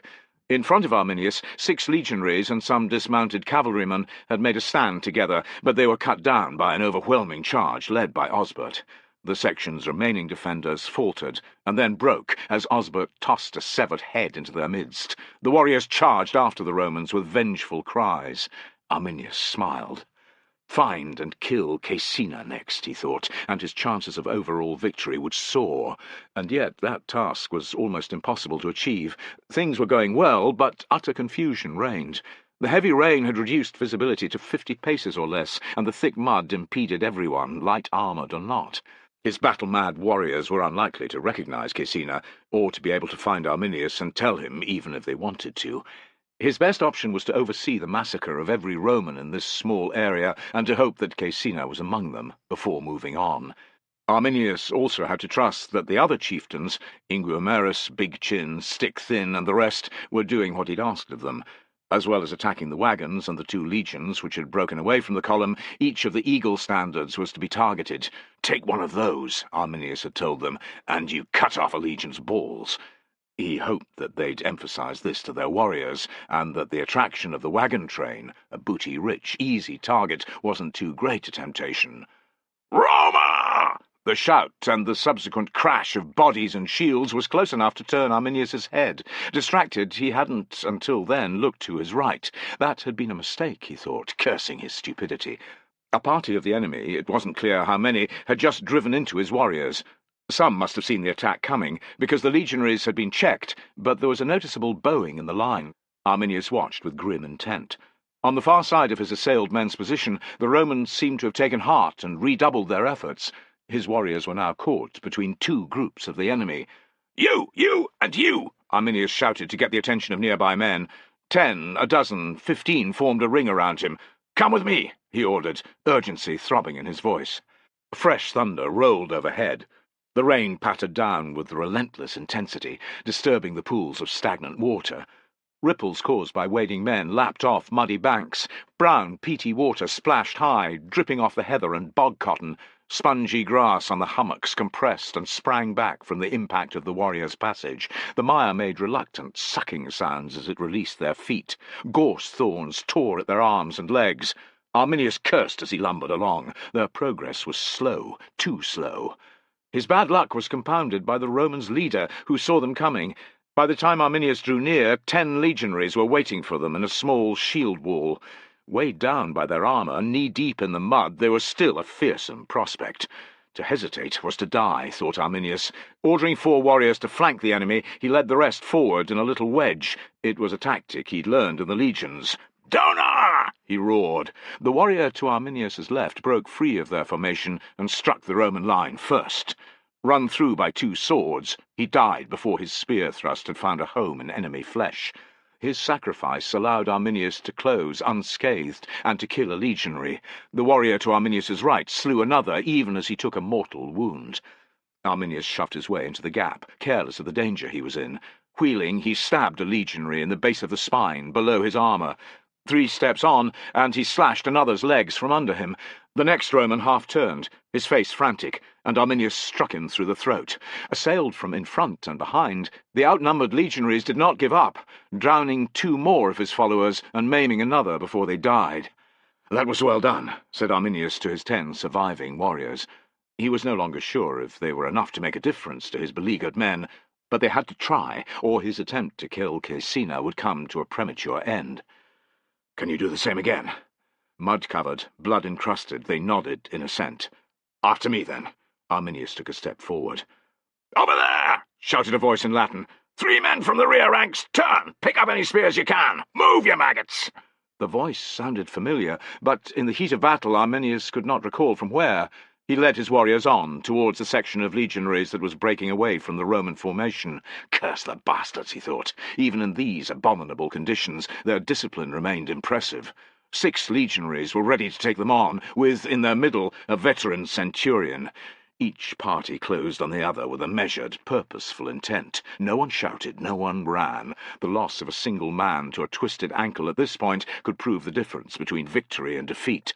Arminius talked to his warriors in a calm voice, urging them on. He could see the centurion doing the same with his soldiers. "Let's charge," muttered one of Arminius's warriors when 50 paces remained. "Panic them." "These ones won't break," said Arminius. "Keep walking." "But their armour," began the warrior. "I know," interrupted Arminius. Their own numerical advantage was countered to a large extent by the Romans' armour and curved shields. "When we're close, we'll give them a volley of spears. Then you 3 are to go left, and you 3 move right. Get around to their rear while the rest of us distract them." "Aye." The warrior's grin was feral. It was a simple plan, thought Arminius, but better than fighting the legionaries on their terms. Even when the Romans were calf-deep in the morass, it was inadvisable to take them on face to face. Arminius had not expected the centurion's next move. A shouted order, and his legionaries launched spears, scavenged Framiae, at 30 paces. There was time, just for his men to raise their shields, but the unexpected volley and a second one injured 2 warriors. They fell back, groaning in pain. Arminius felt the first traces of doubt, and cursed himself in the same moment. To retreat now would be shameful. He still had 2 men more than the enemy, and the advantage of speed and mobility. Mud or no, they could run rings around these legionaries. It would be over and done in no time. How the rest of the Romans would quail when first their centurion's helmet landed among them, and then his decapitated head. Arminius continued to advance. "Throw!" he shouted at 20 paces. Not all his warriors had enough Framiae to loose at the enemy, but half a dozen hurled up into the leaden sky. Arminius's second shaft followed a heartbeat later. Down they came, like streaks of black lightning, one after another. The first found a home in a shield. 5 thumped into the mud or glanced off helmets and armour. The last, falling short, took a legionary in the foot. He bellowed like a stuck pig, but after a comrade had jerked out the weapon, resumed his position. "Charge!" roared Arminius, breaking into a run. Move fast enough, and the legionary with a spear-encumbered shield would be defenceless, and the injured man still reeling with pain. "Go!" Arminius ordered the warriors who were to break away on either side. "Shields up!" ordered the centurion, a senior centurion by his helmet. "Steady!" Again the voice tickled Arminius's memory. He focused on the officer's face, noted the long jaw, the steely eyes. A jolt of recognition struck him. It was Tullus, whom he'd first met close to the Renus during the recapture of a bear destined for the arena. 6 years older, his face more lined, but Tullus nonetheless. Arminius chuckled. It seemed apt, and perhaps predictable, that he should have been one of the few to survive his ambush. Now, though, Tullus's time had come. He would be hard to kill. "I'd best do it," thought Arminius, changing the angle of his run to ensure that he came up against Tullus. Arminius saw Tullus's eyes flicker and register the warriors flanking his men. "Form rectangle!" Tullus bawled. "Vitellius, into the middle!" Just as Arminius and his warriors closed in, the Romans moved, assuming a shape that was 2 men wide and 3 deep. Tullus was one of the pair at the front, and the legionary who'd lost his shield stood safe in the middle, a 1-man reserve. Furious, Arminius thrust hard at Tullus's face. The centurion ducked behind his shield and stabbed back without looking. Arminius had to jump away to avoid being spitted. Tullus popped up again, ready for Arminius's next attack. They eyed each other for a moment, and Tullus frowned. "Arminius, you made it through the forest. No thanks to you," Tullus lunged with all his might at Arminius's head. Desperate, Arminius twisted to the side and felt the rush of air as the blade shot past his left ear. He struck back and hit Tullus's shield. "I've longed for this moment," cried Tullus. "Prepare yourself for Hades." "You can't take me, old man." Arminius lifted his shield so he could aim his spear at Tullus's left foot. Stab! Tullus whipped back his leg just in time. A hammering response, and Tullus's sword hit the top of Arminius's shield, jarring his arm. "Oathbreaker!" Tullus smashed his iron boss into Arminius's shield, and his momentum drove Arminius back. Wise to the fact that Tullus could not capitalize on his success without leaving the safety of his formation, Arminius steadied himself and followed as Tullus retreated. Thrust! Arminius's spear drove through Tullus's feathered crest, doing no harm. Arminius's next lunge smacked into the brow of Tullus's helmet, blunting the spear tip but eliciting a cry of pain. Many men would have staggered then and died as Arminius struck again, but from somewhere Tullus found the strength to respond with his own sword. Mouthing curses, Arminius dodged to one side, and Tullus's blade scored a deep line across the face of his shield. The pair glowered at each other as they recovered their breath. Arminius took stock, and wasn't happy with what he saw. 2 of Tullus's legionaries were down, dead or injured, but so were 4 of his warriors. They still outnumbered the Romans 7 to 5, but attacking their tight formation was laden with risk, as Arminius's casualties proved. They might yet prevail. We would prevail, he thought angrily, but more warriors would die. He'd be left with too few men to make any difference to those caught between Tullus's soldiers and the mixture of senior officers and cavalry. "I'll return with more warriors," he decided. "Finish this once and for all." "Ready to go again?" taunted Tullus. "Soon," Arminius spat, before rounding up his warriors, hale and injured. "Come back!" Tullus's shouts followed them across the bog. "Traitor!" Humiliation burned Arminius like a hot iron. Sensing his rage, his men didn't say a word as they followed him. That there might not be a next time was apparent by the time he had gathered a strong enough force to lead another attack on Tullus and his soldiers. The situation changed again, as, with loud trumpet calls, the legion which had formed Caecina's vanguard came marching back to the aid of their beleaguered comrades. Dismayed, groups of Arminius's warriors broke away in search of easier pickings, and he soon had to acknowledge that they were right. The returning legion seemed to be in good order as it deployed across the road in full battle formation. Before long his men's position would be untenable, and heavy casualties would follow. Incandescent at having to end his attack early, Arminius gave the order to pull back, plundering the wagon train in the process. Not everything had gone awry, he told himself. Caecina might well be dead. Without doubt many of his senior officers were. Roman losses had been heavy, and a number of cohort standards had been taken. These successes did not stop Tullus's mocking laughter ringing in Arminius's ears. Chapter 35. Piso woke, groaning. His head throbbed, the pain worse than any hangover he'd ever experienced. There was gritty mud in his mouth, and drops of something, rain, were hitting his forehead, his cheeks, his neck. He was also bouncing up and down as he was dragged along the ground. The discomfort was such that he couldn't be dead, he reasoned. Rain didn't fall in the underworld either, or so he'd been told. He opened his eyes. Above him, the clouds were still lowering, and the same grim uniform grey. To either side, gorse and bog-cotton plants were moving past at a slow pace. From everywhere came the familiar sounds of marching men, clinking mail, creaking leather, and squelching mud. Piso hawked and spat out the grit. His fingers traced the outline of branches on either side of him, wrapped in blankets. "I'm on a homemade stretcher," he thought. At once, cold fear roiled in his belly. Had he been taken prisoner? Relief flooded through him as his gaze travelled upward, falling upon 2 cloaked backs, and above them the characteristic shape of Roman helmets. "I'm awake," he rasped. Vitellius's head turned, and his lips turned up. "Welcome back." Metilius looked around too. "You've been out for a while." Piso couldn't hear the Baratus, or fighting, but that meant little. "The Germans, are they—" "The attacks are over for the day," said Metilius. "How are you feeling?" Piso probed his scalp with care, finding a large, soft, and painful swelling on his crown. My skull feels as if Tullus has been beating it with his Vetus for an hour. Well, I think I'll live. Your helmet's fucked, said Vitellius. We had a struggle getting it off. Piso's memory of how he had fallen, and the last blow he'd struck, returned. Tullus, he's all right, said Metilius. Thanks to you, added Vitellius. A needle stabbed Piso behind his left orbit, and he moaned. I saved him, he asked. So he says. You injured the warrior who was about to spit him. It gave him the chance to kill the bastard. Piso digested this news with closed eyes. Tullus owes me his life.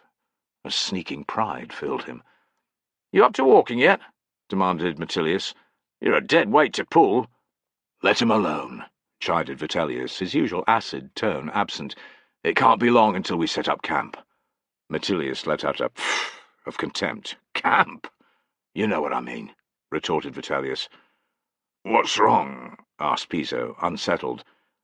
Nothing, replied Vitellius, although his voice suggested otherwise.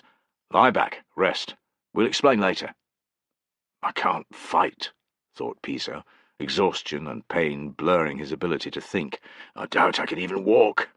Despite the bumpy, uncomfortable ride, it was easy to let himself sink into the blackness. When Piso came to for the second time, it was dark. Raindrops continued to patter on his face. A blanket covered his body, but under it he was damp all over. He didn't smell of urine, which meant that someone had changed his undergarment. To his surprise, Piso wasn't embarrassed. It was more of a concern that he was lying on the bare ground, outside. He lifted his head. Vitellius, Metilius, and the rest of his tent mates were a few paces away, crouched around a miserable fire. With an effort, Piso leaned up on his elbow. Where's our tent? 6 faces turned to regard him. He's awake, said Vitellius, coming over. There you are, said Metilius, grinning. Piso gestured at their surroundings, confused. We're in the open. Look around, answered Vitellius. Piso obeyed. Not a tent was to be seen. On both sides, and opposite, groups of legionaries were sitting around fires or lying in the mud, as he was. Where is the baggage train? He demanded. It's gone, grated Vitellius. Gone, repeated Piso. But that's where Saxa is, with the rest of the injured. The gloom couldn't hide the sudden change in his comrades' expressions. Several turned back to the fire. Vitellius cursed. Metilius studied the bitten fingernails on one hand. Piso's spirits sank as he remembered when this had happened, during Arminius's ambush. After a long moment, Vitellius spoke. While we were saving Caecina, the Germans fell on the baggage train in great numbers. When the First Legion returned, that was after you'd been knocked out, the warriors fighting us fled that way too. Tullus led us back to see if we could do anything, but the wagons had already been overrun. Our cohort had withdrawn, suffering heavy losses. Saxa, Piso began. I'm sure he died with a blade in his hand, said Vitellius with a sigh. Piso pictured Saxa glugging down the wine he'd brought to him, had it only been the night before. Angry, grieving tears pricked his eyes, but he wiped them away. Our tents? The artillery? Taken or destroyed, Vitellius replied. We've got whatever food we were carrying, and that's it. My yoke must be wherever I left it, said Piso in a wistful voice. He was famished. I've got nothing. We picked up our yokes, not yours, mind, but I salvaged your blanket and grain. It hasn't all been eaten, yet, Metilius snickered. You bastards, cried Piso. Don't listen to him, said Vitellius, winking. We're sharing the food. The fire's not hot enough to bake bread, of course. It's too fucking wet, but there's a pot of broth. Want some? Aye. Piso was about to curse Metilius for teasing him, but he couldn't. What you did, Metilius, making the stretcher, dragging me however many miles— 5 at least, interrupted Metilius, but it felt like 10. I'd be dead if it wasn't for you. Piso's gaze moved from one to the other and back again. Gratitude. It wasn't just us, said Vitellius. The others had to carry our yokes so we could pull your lard arse." "I'm grateful," said Piso, his voice husky. Vitellius gave him a nod. Both of them knew its meaning. Piso had saved Vitellius in the forest 6 years before. Today he had been repaying the debt. "You do the same for us," said Vitellius. "Everyone but you fat bastard." Piso grinned as a barrage of insults rained down on Vitellius, who liked to moan about his tendency to a paunch. "Screw you too," said Vitellius, the firelight illuminating his smiling face. "I was going to carry this over, but you seem to have made a full recovery." He held up a steaming bowl. "If you want it, up off your backside." I'm coming, grumbled Piso, easing up into a sitting position. His head swam, and the pain behind his eyes worsened. He took a deep breath. "Stay where you are." Vitellius's gentle hand was on his chest. "I'm fine," lied Piso. He set his jaw, willed the pain and dizziness away.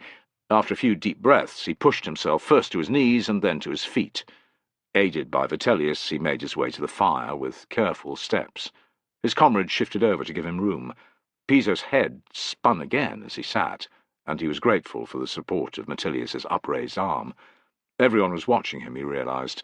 6 filthy, blood-spattered faces. Gods, but he loved them, gaunt with exhaustion or no. They were his comrades, his brothers, his family. They meant more to him than anyone in the world, bar Tullus and Fenestella. And they were still here, alive. "Here." Aromatic odours rose from the bowl in Vitellius's grasp. The handle of a spoon protruded from the depths. "That's mine, so don't fucking lose it." Soup made from half-ground grain or flour had never been a favourite of Piso's. It was only eaten in the direst of circumstances, when bread couldn't be baked, and it tasted worse than the poorest of oat porridges. Someone had put garlic in this concoction, though. There was even a hint of oregano. Piso was reaching for the bowl when a wave of nausea hit him. "I can't, I'll vomit. One of you others have it." "Those greedy horsens would have wolfed it already if I hadn't prevented them," said Vitellius. "I'll keep it for you. They can pretend they've got some cheese." Chuckles rose from around the fire. "And some olives," said Vitellius. "And wine." Piso thought of Saxa again, and his mood soured. "Where are we?" "Still on the Long Bridges Road," replied Vitellius. "And the Germans?" "Most of them stayed at the baggage train, like vultures on carrion. Some of the more disciplined ones tracked us, so the rest could follow on after, no doubt." Vitellius glanced at Piso. "The good news is that the fools in the rest of our legion saw sense and rejoined the column. So did the 21st. They're scared and jumping at every sound, but they're here, in camp." "Camp?" Vitellius echoed his comment from earlier. "What a fucking joke! I remember—" "Don't," warned Piso, dark memories filling his mind. "We all remember that." Chapter 36. After driving off the Germans, the legions had travelled perhaps 10 miles that day before Caecina ordered the construction of a camp. The distance covered was half that of a normal day's march, but in Tullus's mind that was satisfactory. The army had not been annihilated, and, baggage train aside, their losses had been light. It worried him that the ramparts were less high than they should have been, and that the ditch beyond was only calf-deep, but there was nothing to be done about it, because too many tools had been lost with the wagons. At least the entrances were traps in themselves, he told himself. The walls on each side overran one another, forming a narrow corridor through which one had to pass, and they had been blocked with cut branches. As long as the sentries remained alert, the night should pass without incident. Tullus was tired, bone-weary, in fact. Tramping, running, and fighting through bogland sapped a man's strength much faster than it did in easier terrain. He had managed because he had had to. His soldiers depended on him, and Caecina might have died if they hadn't intervened. Gods, thought Tullus, he was paying for it now. Every part of him ached, stung, or throbbed. He reeked of his own sweat and others' blood. The only time he could remember being more exhausted was during the terrible fight to survive Arminius's ambush and the flight to Aliso fort afterwards. Tullus blinked those memories away. Dwelling on that nightmare would get him nowhere. nor would brooding about his legion's eagle, still held somewhere in this god-forsaken land. Better to deal with the tasks at hand, which were to ensure that the injured among his men had been treated, that the rest were in the best possible spirits, and that every soldier had had some food at least. Tullus had already checked up on half the cohort, and had halted only because his body would have betrayed him otherwise. A short rest would do him no harm, he had decided, so here he was, sitting on a folded blanket, gazing into a hissing fire. Despite the damp, his grumbling belly, and the watery, scant heat from this little blaze, he did feel better. Whether he'd be able to get up was another matter. With a heave he managed it, grimacing as the movement triggered a surge of stabbing pains from new parts of his body. He rolled his hips one way and then the opposite, trying to loosen them before they locked. His tactic worked, in part, but the joints weren't as mobile as they had been even a year before. Not for the first time, Tullus wished that he'd valued his youth more. Physical fitness then had been a given, not a blessing. Recovery from injury just happened. It didn't have to be worked on. At least I have more sense now, he decided. Back then I had none. If that's true, what in Hades are you doing here? His younger self seemed to ask. Tullus had no answer. He tried not to be despondent. Casualties that day had been heavy, but not overwhelming. Arminius wasn't dead, but he'd been thwarted in his attempt to kill Caecina. The baggage train had been lost, yet the rest of the army, including the rebellious soldiers, had made it here. Morale throughout the legions was poor, but not at its nadir. Despite his effort to be optimistic, Tullus knew that another day of heavy assaults could break the legionaries. "Eaten anything yet?" Fenestella followed his voice out of the darkness. "My food was in the baggage train, along with old Ambiorix," said Tullus, hoping that the Gaul had died fast. His nose twitched. "What are you hiding?" From behind his back, Fenestella produced a chunk of sweaty-looking ham. "This." Saliva filled Tullus's mouth. "Where'd you find that, you dog?" "I have my sources." It was a typical Fenestella remark. He got to work with his dagger, hacking off a slice. "Here." "Jupiter's arse crack, but that's good," said Tullus, chewing. "A hungry man isn't the best critic," replied Fenestella with a chuckle. "It's seen better days, this meat, but I'd rather have it than nothing." They didn't talk further until every scrap was gone. "How are the men?" asked Tullus. The legionaries of the entire cohort were his responsibility, but between him and Fenestella the men would always be those in his century. "Cold, wet, and hungry. Apart from that, they're not too bad." Fenestella's expression grew serious. "Don't worry, they'll follow you, and they will fight. They'd appreciate seeing your face, though." Tullus let out a pleased grunt. "I'll get to them soon." "Want me to come with you?" "No, sit by the fire, get some rest." Fenestella began to protest, and Tullus growled, "You're as tired as I am, if not more so. Thieving supplies is tiring work, or so I'm told." "Ah, those are fighting words." "We're both too old for that," said Tullus, pushing Fenestella towards his blanket. "Sit. Stay. That's an order." "Yes, sir." Fenestella's tone was mocking, but the look he gave Tullus was full of feeling. "I'll save this until you get back." Out of nowhere, it seemed, he had a small leather bag in one hand. It made a welcome, slopping sound. "Tastes like vinegar, this stuff, but it leaves a warm glow inside." "I knew there was a reason I promoted you to Optio," said Tullus, grinning. Perhaps he would get some sleep, after all. Leaving Fenestella by his fire, Tullus wandered the muddy avenues, using the light cast by the soldiers' fires to find his way. As before, he held brief conversations with the centurions of each century. He also kept talking to the men, making sure that their morale remained as high as possible. Whether the officers in the other cohorts were doing the same, he had no way of knowing, but Tullus hoped so. Chance alone, or perhaps Fortuna's goodwill, had been all that had prevented the earlier foolishness of the 21st and 5th, resulting in complete catastrophe. Having spent time with all but one of the remaining centuries, and conferred with their centurions, he at last approached the lines where his own unit was camping out. His bone-shattering weariness eased by the warmth of his reception, Tullus moved between the contubernia, sharing a joke here, praising soldiers whose actions had stood out there. It touched him how many men offered him food and drink, although they themselves had so little. "I've sunk low before, but stealing from the mouths of you scoundrels would be a step too far," he demurred, as they chuckled. "Today was hard, brothers, but tomorrow will be worse. Our losses will have given the savages a real appetite," Tullus told each group. "More of us will get hurt. Some will join our comrades in the underworld. Stick together, though, and we will get out of this fucking bog. I'll be with you, every cursed muddy step of the way, worse luck. My Vetus will be with me too, so best watch out." It was usual for soldiers to wince, scowl, or even look away when Tullus mentioned his vine stick, but tonight they let out full-throated roars of approval. Satisfied, he worked his way down the century, coming last to the contubernium in which Piso and Vitellius served.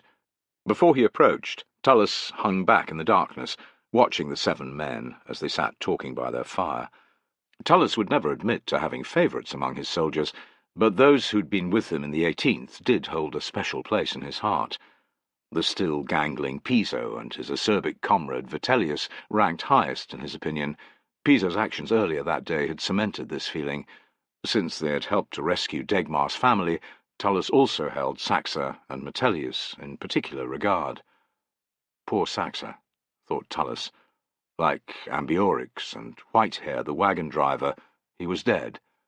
Everyone unfortunate enough to have been with the baggage train would have met the same grisly fate. If Saxa and Ambiorix weren't worm food, they were being tortured this very moment by German warriors. Tullus hoped it was the former. "Greetings, brothers," he said, stepping into the light. They made to jump up, but he waved a hand. "Rest easy."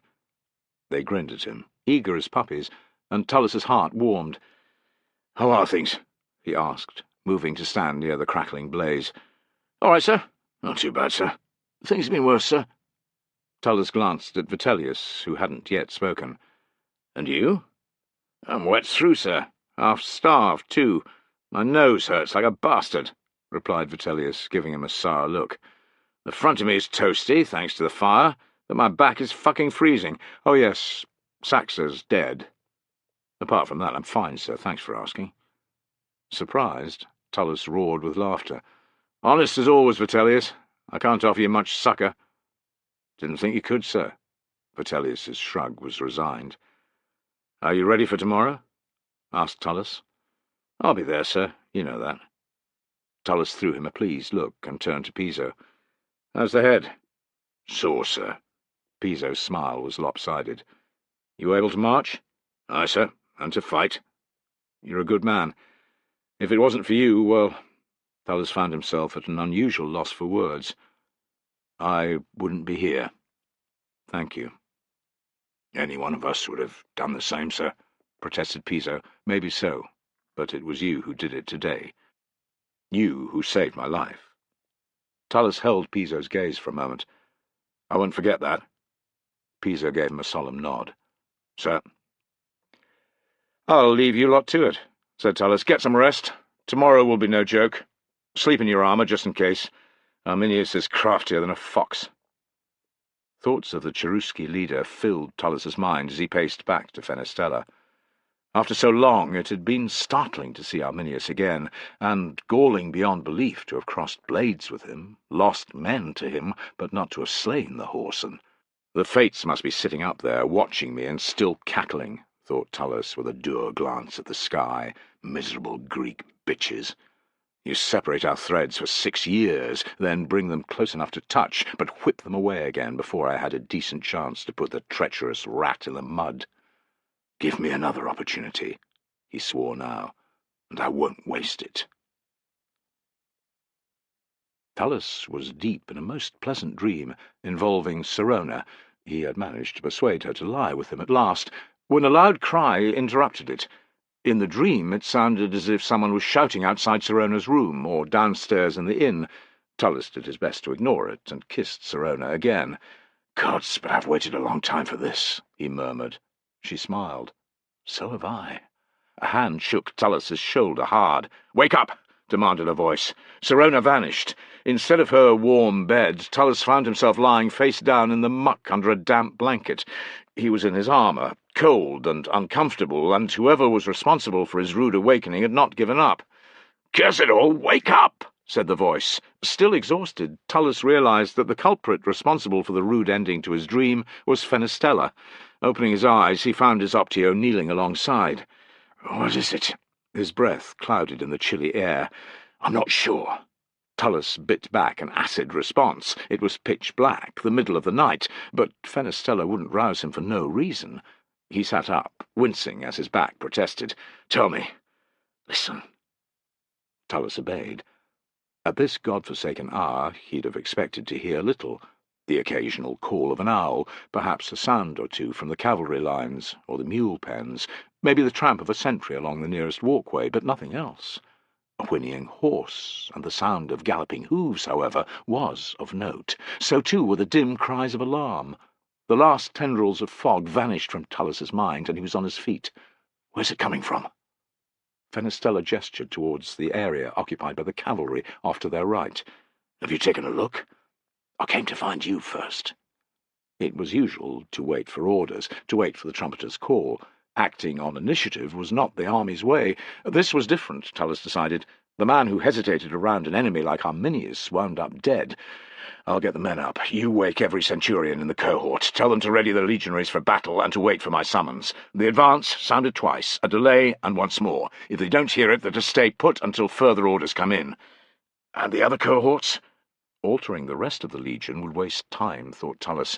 A rapid response would have the best chance of containing an attack. "Don't worry about them yet. Go!" Fenestella vanished into the gloom. Tullus adjusted his mail, pulling it down where it had rucked up above his belt. He straightened his scabbard, which tended to move a little too far towards his back. A scrabble around where he'd been lying produced his arming cap and helmet. These donned, and a battered shield in his fist, he was ready. Tullus stalked to the first contubernium, a mass of sprawled shapes lying close to each other. He poked the nearest one with the toe of his boot. "Up, you maggot!" His first demand was met by a groan. Tullus grew back and kicked the man. Leaning up, he stamped on his closest companion. They both woke up, cursing. "Up!" roared Tullus. "Now!" Apologies and "yes, sirs" filled the air. Tullus watched the soldiers until he was sure they were all stirring, and then he moved on to the next contubernium. The men there had been woken by the noise and were getting up. By the time he'd reached the last few tent groups, the soldiers were waiting for him in combat order. Tullus gave them a nod of approval and ordered the century to form a column. Fenestella returned, his task completed, and took his position at the back. Tullus addressed his men. "It's not clear what's going on, but you can hear the racket." He waited, letting the cries of alarm speak for themselves. "That's where we're heading, to see if the cursed Germans are within the camp." His soldiers stamped from foot to foot. Some looked scared, most seemed nervous, which Tullus also expected, yet they were resolute enough. In particular Vitellius and Metilius. Even Piso, still glaze-eyed, stood ready. Tullus felt a stirring pride. As they tramped after him into the blackness, the clamour from the cavalry lines intensified. It also seemed to be spreading. Fresh sweat beaded on Tullus's brow. What devilry was Arminius up to? Chapter 37. "The savages have attacked! Arminius is here! Run!" The cold night air rang with shouts and cries. Legionaries milled about, weapons at the ready, and demanding of their comrades in nearby units if they knew what was going on. Some men slumbered on regardless, either from exhaustion, quantities of wine consumed, or both. Centurions and junior officers paced up and down, telling everyone to stay calm and to prepare themselves for battle. As far as Tullus could see, marching past with his century, few of the troops were paying heed to their superiors' commands. Panicked wasn't the word he'd used to describe the mood, but it wasn't far off. Frustration gnawed at him, yet he didn't pause. Any intervention to calm things down would take time, and mightn't succeed. The Fifth's soldiers had shown how yellow-livered they were only hours before. Snuffing out the attack early on seemed a better gamble than trying to restore order, but if the situation deteriorated even a little further— "Stop it," Tullus told himself. "Focus. Find out what's going on. If the enemy were in the camp, he would summon the rest of his cohort and then contain the bastards until Caecina could respond." They had cleared the Fifth's lines now, and were pushing through a mob of fearful, Gaulish auxiliaries. Few seemed ready to fight, and scores were streaming towards the camp's furthest entrances. Angered by their cowardice, Tullus ordered the formation of a wedge. No one liked a clatter from a shield boss, still less a whack from the flat of a sword blade. The section occupied by the cavalry, also auxiliaries, came next. Beyond it lay the camp's side wall. On edge now, Tullus slowed his pace to a walk.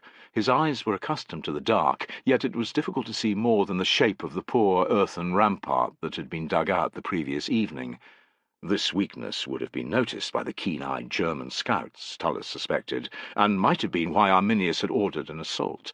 Try as he might, however, he could not see hordes of warriors climbing over the wall, nor groups of them charging across the intervallum. The cavalrymen in sight seemed calm enough, which was also odd. Tullus approached the nearest figures, a group of 5 men settling their horses. One look at his crested helmet had them saluting and straightening their backs. "Any sign of the enemy?" demanded Tullus. The cavalrymen exchanged baffled looks, and, frustrated, he added, "Within the camp." "Not as far as I know, sir," said one. "What the fuck is going on?" demanded Tullus. "My Optio and I were woken by the din over here. Horses making noise, men were shouting. It sounded like an attack."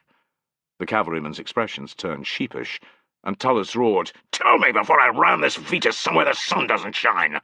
"One of the lads in another turma has a nervous horse, sir," said the cavalryman who'd first spoken. "It was frightened by the thunder, or so we've heard. He was trying to calm it, but the stupid creature snapped its lead rope and took off down the avenue towards the centre of the camp."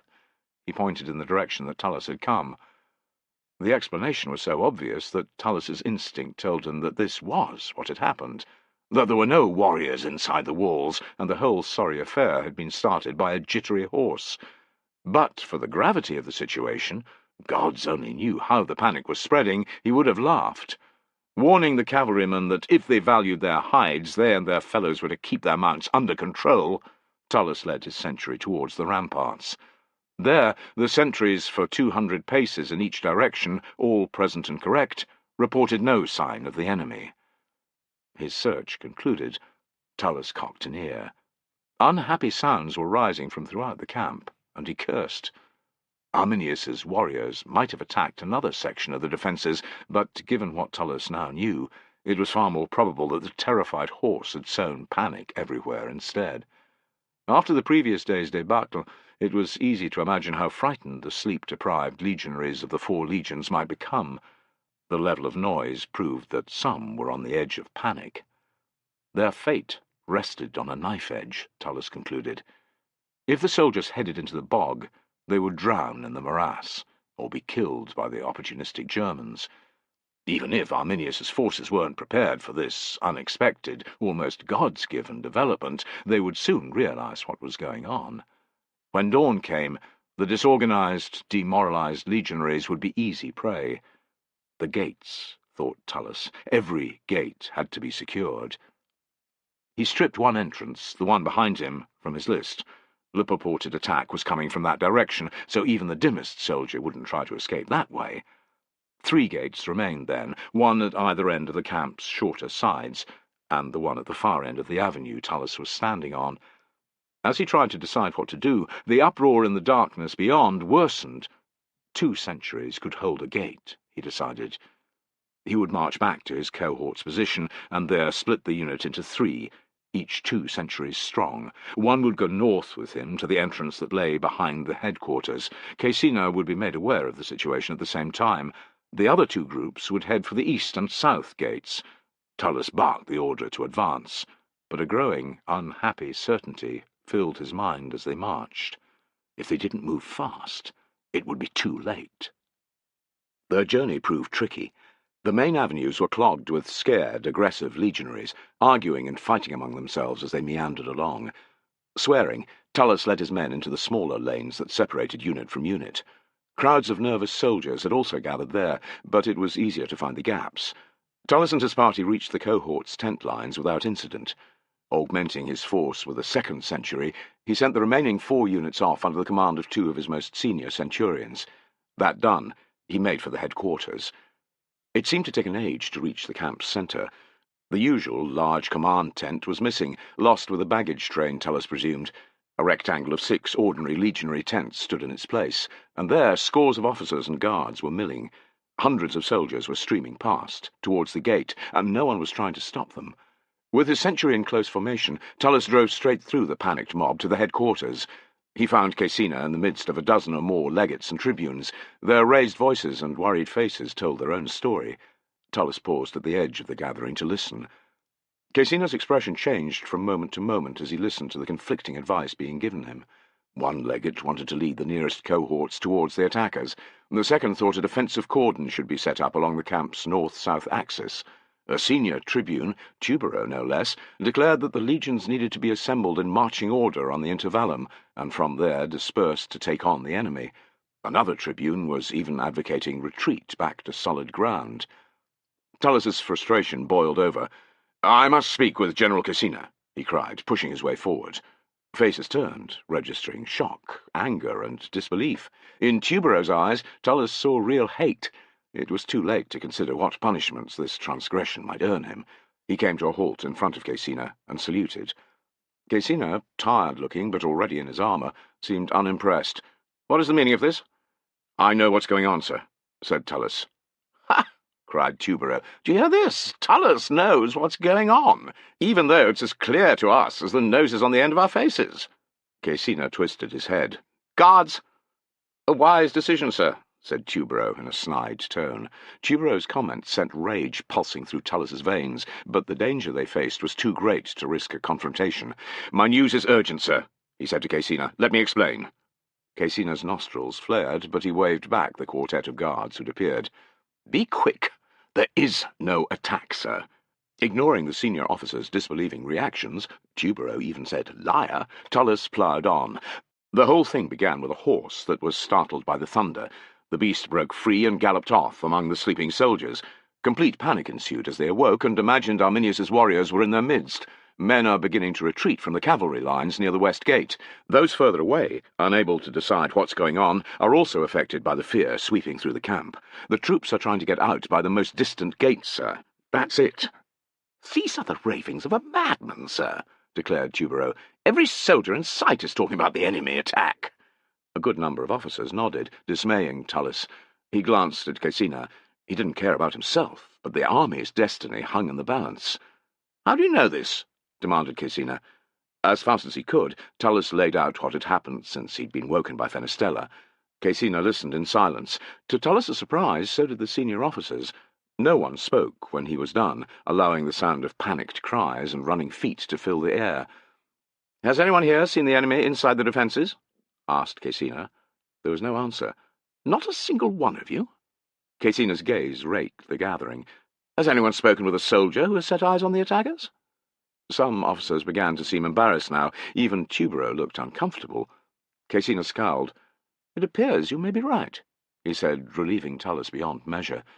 "Take me to the north gate." "Yes, sir. Might I make a suggestion?" "Anything?" "Send an eagle to each of the gates, sir. They will help to steady the men." "A fine idea."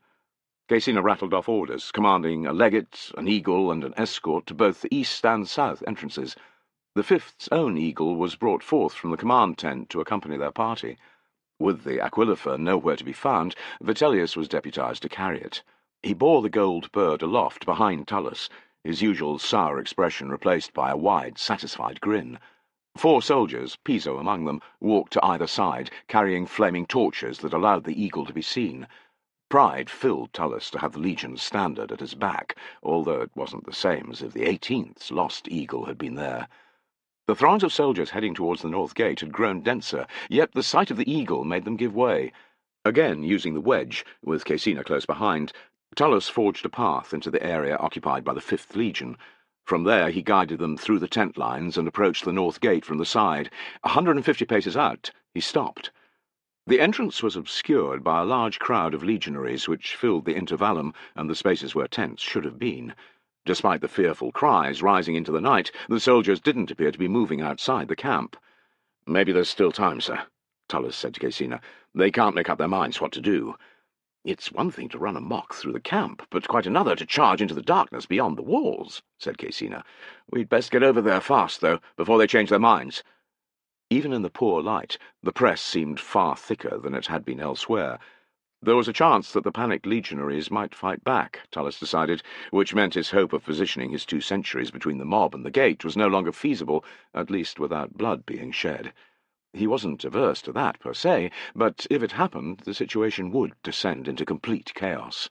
"Let's walk along the rampart, sir. That'll take us right up to the entrance." Caecina stared at him. The earthen walkway along the top of the defences was wide enough for 2 men to stand abreast, but no more. "Just a few of us?" "Aye, sir. You, me, the soldier with the eagle, and maybe a dozen more. It's you they need to see, and the standard, not my troops. If the mob turns, we will die." "That's right, sir. But if we try to push our way among them, they will panic, and many more will be slain, including us, perhaps." Tullus held Caecina's gaze with a stolid one of his own. After a moment, Caecina nodded. "Lead on." Fenestella was most unhappy at Tullus's plan. "They'll cut you to pieces." "They might not," said Tullus. "Or they might," retorted Fenestella with a ferocious scowl. "You're going to do it anyway." "Aye," replied Tullus. "I'll come with you. You have to stay with the men. If things go wrong, they'll need someone to lead them out of this shithole." "You're the one for that, not me." Fenestella glared at Tullus, who returned the look. Several heartbeats fluttered by. "I'll stay," muttered Fenestella. "You'd best fucking come back, though, d'you hear?" Tullus gripped his shoulder and went to talk to the centurion in charge of the 2nd century. If Tullus blew his whistle, both centuries were to drive forwards to the gate and try to save Caecina and the eagle. The centurion seemed of a mind with Fenestella about the plan's riskiness, but he nodded reluctant acceptance. Piso, Vitellius, and the 10 others picked by Tullus formed up behind him and Caecina without protest. "Keep those lights high," barked Tullus. "I want the eagle to be the first thing they see." Heads began to turn from the moment they ascended to the walkway. Raised more than a man's height from the ground, and illuminated by the flaming torches, the party stood out from the blackness. At Tullus's suggestion, Caecina had shed his red cloak, allowing his armour to wink and flash in the flickering light. "Your general is here!" roared Tullus. "Caecina is here!" A loud "Ah!" went up. Some men cheered, but more threw insults. Tullus reached the end of the walkway. A final ladder at his feet led down to the ground by the gate. There was no sign of the sentries, and the cut branches which had blocked the entrance had been hauled to one side. A number of soldiers had left the camp, Tullus decided, but the ones he could see didn't appear to be in a hurry to join them. In the end, though, the weight of numbers pressing towards the gate would force them outside. There was no room to get down from the wall, even if they'd wanted to. Hundreds of legionaries packed the space underneath, their pale faces looking up at Tullus, Caecina, and their companions with a mixture of fear and disbelief. "Piss off back where you came from!" yelled a voice. "Fucking officers!" shouted another. "Good-for-nothing horsens!" A fist was waved, and another. Then it was 5, 10, a score. Someone lifted a sword, and the mood, which had been wavering between rebellious and fearful, grew ugly. It was act now or die, thought Tullus. He drew his blade and clattered it off his greave. Bash! Bash! Bash! The sound wasn't that loud, but everyone was watching. The shouting died down a little. "Sir," muttered Tullus to Caecina, and, sheathing his weapon, stood aside. Caecina stepped forward.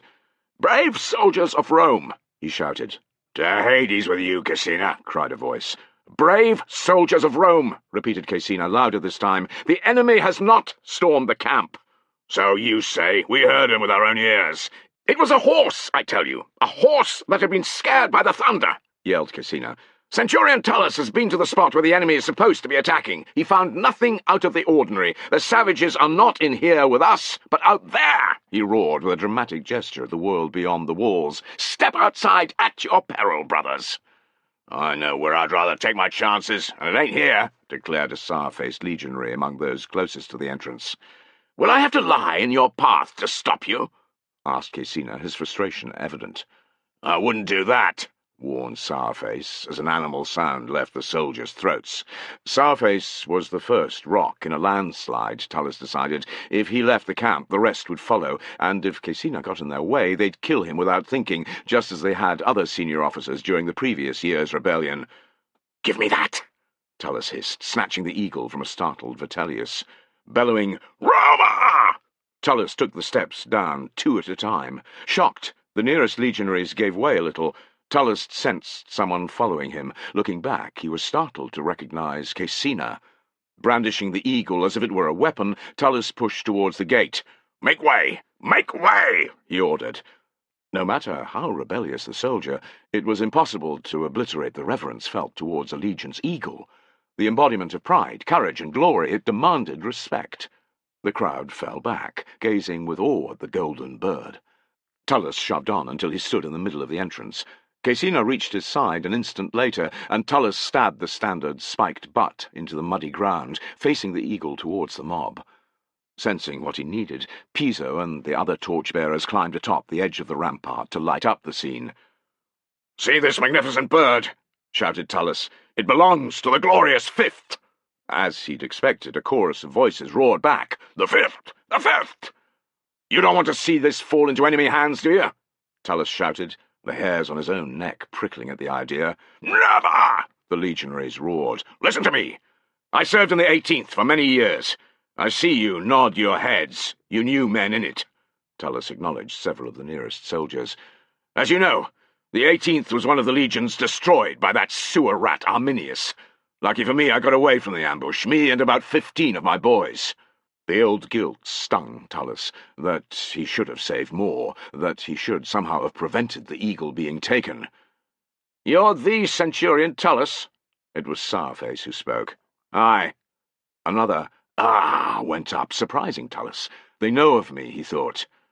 "Men say you rescued more soldiers than anyone else," said Sourface. His angry tone had become respectful. "That's right," roared Piso suddenly. "Centurion Tullus saved us when no one else could have." Sourface had glanced up when Piso spoke. Now he regarded Tullus once more.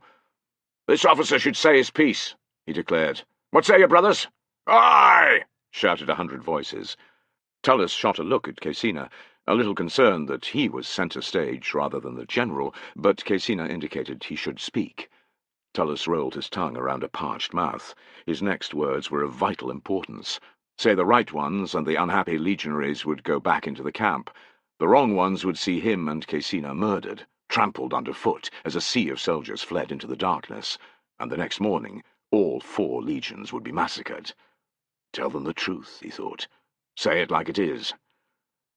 "The shame of losing the 18th's eagle haunts me every day. I dream of it at night. I see it each and every time I look upon this majestic bird, and the ones belonging to the other legions in this camp." "Where's our eagle?" demanded a voice. "The one belonging to the 20th. A barrage of cries followed. "And the 21st! Where's the 1st's eagle?" Tullus pointed. "One is at the east gate, and another at the south. They've been sent to do the same as this bird here, to stir the men's pride. The other remains at the headquarters." Sourface seemed pleased. Heads nodded. Men even started smiling. Tullus took heart. "Leave this camp, brothers, and I promise it will be the end of you. Arminius is out there, with thousands of his warriors, waiting for you to wander around in the dark, up to your knees in mud. Leave this camp, and your lives will be forfeit. Your eagles will be lost, taken by the enemy, disgracing each and every one of you for eternity. Is that what you would have? No! Do you want your bones to moulder in the bog? To have your heads nailed to trees? No!" they screamed back at him. "Return to your positions, then. Get what rest you can. In the morning, Caecina will lead us out. To victory." "What about the enemy in the camp?" demanded Sourface. "Listen," ordered Tullus. "Tell me if you can hear any fighting." Gods, let the situation have calmed, he prayed, as the mob fell quiet. A dozen heartbeats skipped past. In the distance men were shouting, but the frightened edge that had been present before was gone. There was no sound of combat, no clash of sword on shield, no screams as men died on the sharp end of a blade. Sourface stared at Tullus, long and hard, and then he shook his head. "It must have been a horse after all. Curse it, brothers! We were fooled by a fucking horse!" Embarrassed laughter broke out, and, just like that, the tension began to dissipate. Sourface turned on his heel and shoved his way into the crowd. "Back to our places, brothers!" he cried. "Tomorrow will be a long day." His shouts continued as he pressed on into the throng. Nothing else happened for a few moments.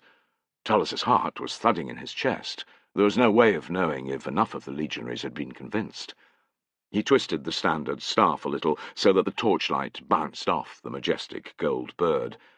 Similar in appearance to the 18th's lost eagle, it was depicted lying forward on its breast, a golden wreath encircling its wings, which were upraised behind its body. Its part-open beak and penetrating stare gave off an overpowering sense of arrogance and power, the embodiment of a legion's pride and honour. The eagle demanded, expected, respect. Another reverent sigh escaped 100 throats, and in dribs and drabs the legionaries began edging away. All were careful to avoid Tullus and Caecina's gaze. It took time, but at last he and Caecina were left standing in the gateway, with Piso and the rest watching from above. Only the muddied ground, tramped flat by hobnailed sandals, bore witness to the large crowd that had been present. "Well done," said Caecina, his face paling with delayed shock. "Thank you, sir." Tullus studied Caecina sidelong. One disaster had been averted, but another, in the form of Arminius's waiting hordes, beckoned. They needed Caecina's leadership now more than ever. "Have you given any thought to our next move, sir?" His composure regained, Caecina let out an evil chuckle. "The enemy must have heard the commotion. Let him think we are too scared to leave the camp. Let him think the legionaries are bunched together like frightened sheep. Let him attack us here at dawn." He gestured at the ramparts and the intervallum. "When he scales the defences and enters the gate, he'll find us waiting." The chaos at the gate had curdled neither Caecina's resolve nor his courage, thought Tullus with delight. It was an ingenious plan. Chapter 38. Using a spear as a staff, Arminius was picking his way through the bog towards his camp. Melo and a group of his best warriors were with him. They had spent the previous few hours in the darkness close to the Roman fortifications. Drawn at first by the uproar, shouts, cries of fear, and a horse of all things, Arminius had lingered because of the degree of panic among the enemy troops. The cause of the widespread alarm was unclear, but by the time small groups of dishevelled, fearful legionaries began wandering out of the northern gate, it seemed that the chaos was very real. Wary still of the possibility of a trap, Arminius had held his eager warriors back. With Melo by his side, he had crept closer to the enemy camp's north gate. The staggered construction of the entrance had prevented him from seeing events unfold inside, but he'd been able to glean much of the goings-on from the shouted conversations wafting over the defences. What a pity he had not slain Tullus 6 years before, brooded Arminius. The man was indefatigable. First he had thwarted Arminius on the battlefield, and then he had won over the terrified mob of legionaries by the gate with talk of his legion's eagle, and how their own must not be lost to the enemy. It was infuriating, yet it was also hard not to feel a certain admiration for the man.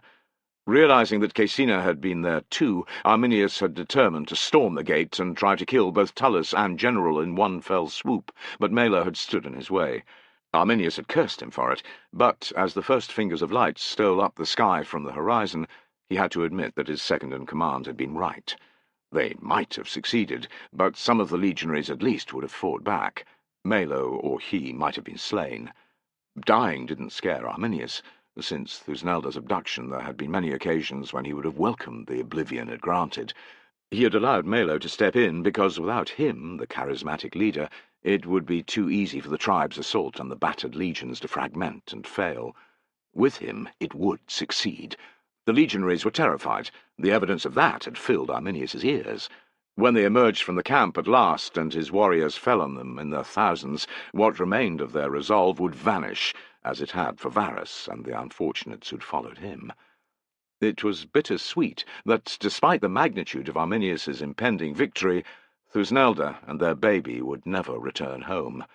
His suspicion had been borne out some time before by news that had reached him from the west bank of the Rhenus. No matter how many Romans he slaughtered, she was gone forever, sent to Rome as a prestigious captive. Arminius ground his teeth until his jaws ached. "You bastard, Germanicus," he thought. "You cold-hearted, motherless get! I'll capture you one day, and by gods you'll live to regret the day you were born." "We're almost there."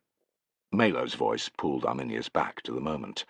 He dampened his rage. Now was a time for calm, for control. "Do you want me to wake the others?" asked Melo. "Aye, every chieftain needs to be here. We haven't got long. Caecina will want to march soon, before his men's newfound resolve deserts them. Today's the day. I can feel it, said Melo, slapping Arminius's back before he slipped off into the lightening gloom. An hour later, neither man's outlook was so rosy. Encouraged by Arminius's reports of the panic among the enemy ranks, Inguiomerus had proposed an all-out attack on the Roman camp. To Arminius's dismay, the other chieftains had loved the idea, roaring their approval at the leaden skies. Again and again he repeated the risks of fighting the legionaries face to face. Why not let them march out, into the wet and broken country? They're easy prey there. His protests and suggestions fell on deaf ears. Even Big Chin, who had listened to Arminius before, wanted to strike at the Romans. They're soiling their undergarments like newborn babes. You said so yourself, he declared to loud acclaim. Their defences are poor. Better still, the legions are in one place. It will be easy to take the eagles, said Inguiomerus. Imagine that. The chieftains cheered. I'll have one. Not if my warriors get there first. I want two. Arminius's foul temper worsened as he watched the grinning chieftains shoving at each other like youths squabbling over a barrel of stolen beer. There's no need to attack the camp, he repeated. Let the filth march out into the bog. We can pick them off there at our leisure. It's unlike you to be the faint heart, nephew, Inguiomerus mocked. It will be a slaughter. Can you not see that? The insult stung Arminius to the quick. He stared at his uncle and then at Big Chin, who was enthusing about spearing fish in a pool. Stick Thin and the others were nodding, or miming how they'd stabbed the legionaries. The attack was going to go ahead, with or without his participation, Arminius decided. Frustrated, and for the moment impotent, he considered his options.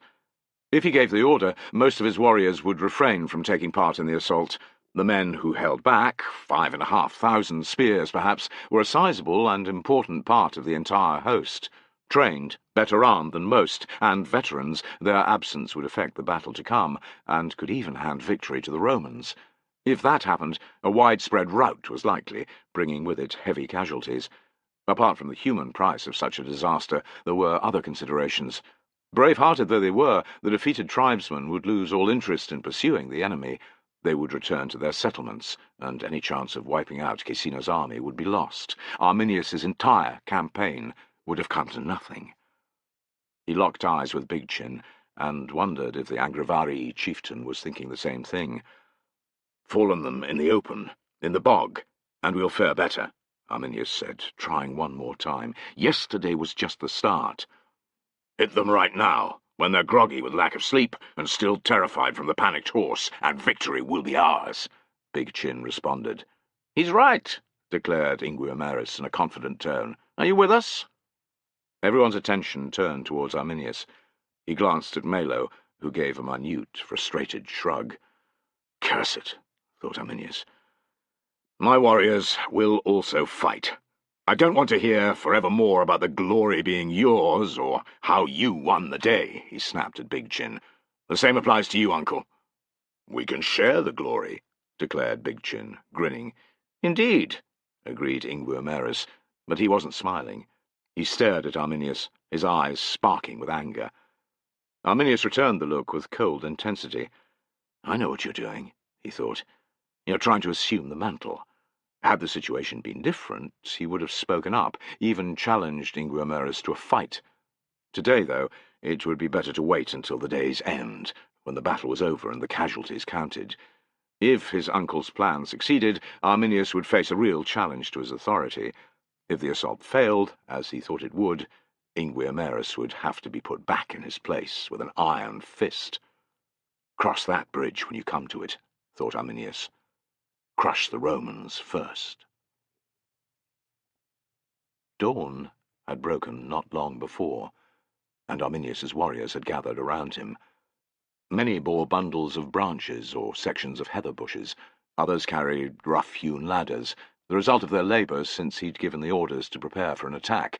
The vegetation would be used to fill the Roman defensive ditch, giving the warriors a chance of gaining a rapid foothold on the ramparts. Arminius studied the enemy camp again. The rain had stopped at last, making it easier to see the sentries still pacing the walkways. Fine lines of smoke trickled up into the sky from within the walls, marking the location of the soldiers' fires. An occasional voice carried through the air, but there seemed to be little activity. Perhaps Ingwimeris was right, thought Arminius. He would have expected the legions to be exiting the north gate by now and setting out on the wooden road. There was no sign of them. It wasn't as if he could even hear the legionaries preparing to march. Upwards of 4,500 men made plenty of noise, and there was no chance that quadruple that number could assemble in silence. "They are scared," said Arminius to Melo, by his side. "They must be huddled together like frightened pups, hoping we'll go away." "I'm not sure," said Melo, frowning. "What if it's a trap?" The same unhappy thought had been niggling at Arminius since Ingwimeris's plan had been carried, but he'd managed to ignore it. Until now. "There's not much we can do," he said in a bullish tone. "The attack is about to begin." "You could hold the men back. Half the warriors wouldn't listen. Look at them, their blood's up. The rest would call me a coward. If the assault succeeds, and I've stood by, every last man will want to see me replaced as leader." Arminius had convinced himself, almost. "We have to go ahead with the plan." "I don't like it," said Melo. "It's too fucking quiet." Arminius knew what Melo meant, but to either side he could see warriors leaving the cover of the trees. Ingwimeris's and the other chieftain's followers were on the move. His own men were shifting from foot to foot and looking to him for the order to advance. Each passing moment increased the chance of some taking matters into their own hands, which would also undermine his authority. "I hope you're wrong. It's too late anyway." Melo's scowl deepened, but he strode out with the rest. A more loyal follower I could not have, thought Arminius with pride.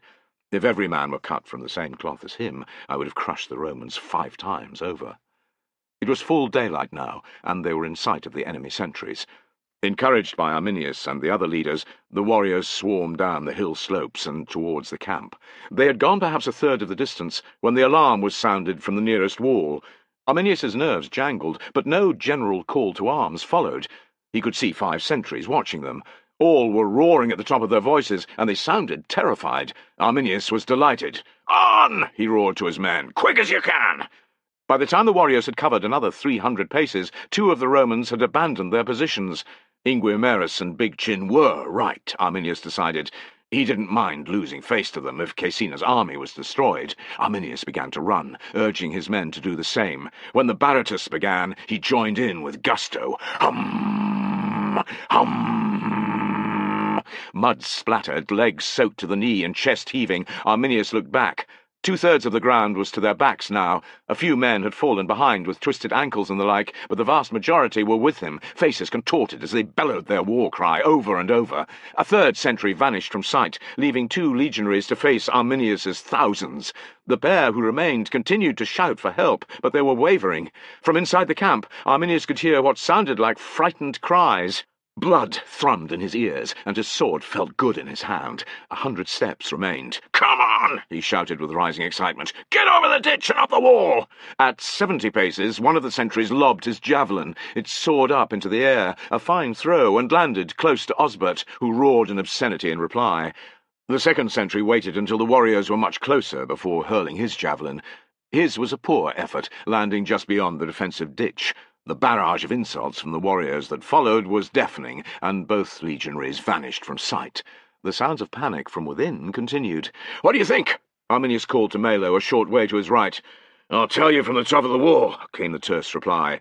"Have some faith," said Arminius, the bloodlust thick in his veins. "They're terrified." "Maybe." Melo threw his bundle of branches into the ditch and began directing the warriors. "Put them on top of mine. You, build another crossing over there. Every 20 paces or so should do it. Move!" It wasn't long before there was enough footing to traverse the ditch in numerous places. Warriors scrambled over the makeshift bridges and leaned their ladders against the wall. Arminius was in their midst. Being so close to the Roman defences, manned or no, was intimidating. Part of him expected a wave of javelins to come hissing down from above, but nothing happened. There was no sign of the fearful sentries either, and the panicked noises from inside hadn't stopped. Really beginning to believe that the Romans had given up hope, Arminius accepted the lead position on a ladder from one of his men. He would be among the first to scale the rampart. Sword sheathed, and with shield and spear gripped in his left hand, he climbed 1 rung, 2, 3. To either side warriors were ascending fast, including Melo and Osbert. "I'll keep them calm," thought Arminius. "Play it safe."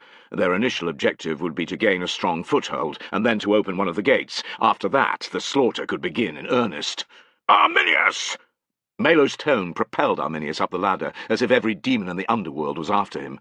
He was hauling himself one-handed over the edge of the fortifications when his ears filled with a familiar, terrible sound. "Dun-ta-ra! Dun-ta-ra-ta-ra!" From every part of the Roman camp the trumpet summons rang, time and again. "Dun-ta-ra! Dun-ta-ra-ta-ra! Dun-ta-ra! Dun-ta-ra-ta-ra!" Not quite believing what he was hearing, Arminius stood, reaching Melo's side. His stomach gave a sickening lurch. Instead of chaos, he saw cohort upon cohort of legionaries in firm ranks, waiting, watching, ready. Chapter 39. Like the rest of Caecina's army, Piso was standing with his comrades, his gaze fixed on the top of the fortifications, waiting for signs of the enemy.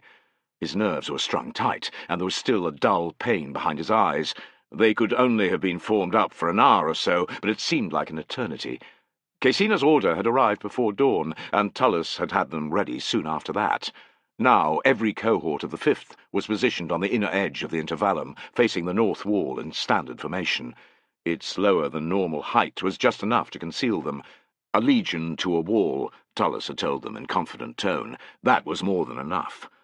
Considering the level of fear that had prevailed a short time before, it was odd that the air could seem so determined now, even buoyant, thought Piso, yet it was. Caecina's address, delivered from the back of his horse as he'd ridden around the intervallum, had hit the nail on the head. "Think of your loved ones in Vetera, and the welcome they'll give you," he had cried. "Remember the battles we have won this summer. Win the struggle today, and you will cover yourselves in glory. Your prowess will be talked of for generations to come." Rousing speeches were well and good, but there was more to be said for firm ground under a man's feet, and his comrades shoulder to shoulder beside him, Piso decided. He shot a grateful look at Vitellius and Metilius.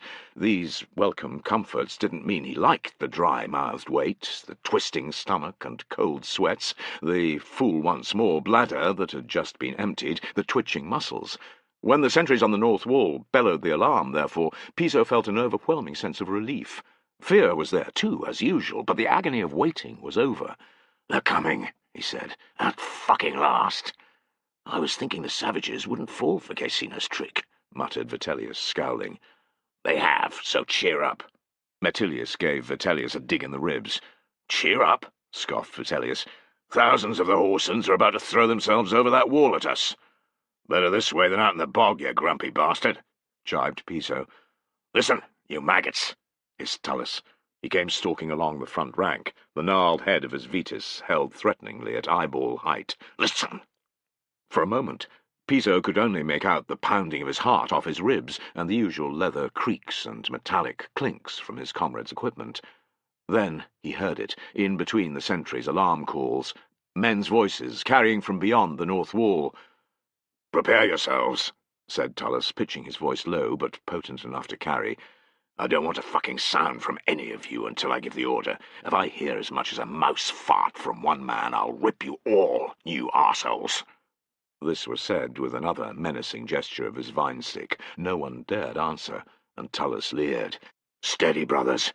When the sheep-humpers arrive, they'll get the most unpleasant surprise of their mangy, fly-blown lives." Piso focused on the sentries, his only means of determining how close the enemy were. Then, with hoarse shouts, 2 of them abandoned their positions, clattering down the nearest ladders. The moment they reached the bottom, the men's frightened demeanour vanished, and they rejoined their units. The remaining 3 continued to roar and point, and to beseech the gods for help. Any one of them could have been an actor, thought Piso, a little amused despite his fear. "Hum! Hum!" A nerve twitched on Piso's face as the hated Baratus began. "Bastards!" whispered Metilius from the corner of his mouth. Piso felt Vitellius shift his weight from one foot to the other, and a man in the rank behind stifled a cough. In the century to their left, a soldier cried out. His centurion was on him in a flash, Vetus in hand. Thwack! Thwack! The miscreant did not repeat his mistake.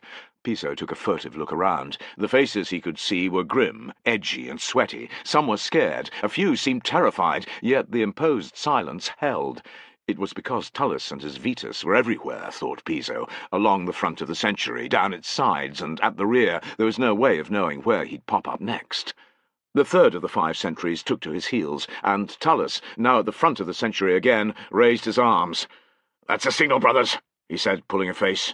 "Do your worst."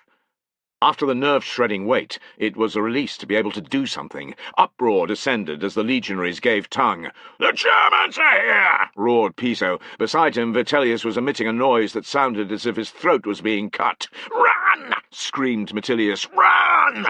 The din that rose in the next 20 heartbeats was being made only by every 3rd cohort. That had been Caecina's order. "We don't want to overdo it," he'd said. Nevertheless, it was deafening, and rivaled the clamour of the night before. Piso's bowels gave a painful twist, even as he shouted. It was hard not to feel some of the fear they were portraying to the enemy. He watched as the last 2 sentries threw their javelins. This had also been arranged, and then fled. "Head for the east gate!" Piso cried, almost wishing he could. Tullus had his back to them now, and was watching the ramparts like a hawk. Piso's effort died away, and he sensed his comrades doing the same. Everyone's gaze was fixed on the same place. Thump! Thump! Went Piso's heart. The air was still loud with the false cries of other soldiers, but he could hear harsh voices on the far side of the wall. Thud! Thud! The sounds came from all along the defences. Guttural orders rang out. "They're throwing up ladders," thought Piso. "The warriors are about to climb." "Here they come, brothers," hissed Tullus. "Wait for the trumpets." The first figure pulled himself onto the walkway, and Piso couldn't stop himself from gasping. Beside him, Vitellius snickered. "Piss yourself again." The nearest men chortled. "Bastards! Plenty of you must have done the same," retorted Piso, but his cheeks were flaming. Already the first warrior had been joined by 4 others.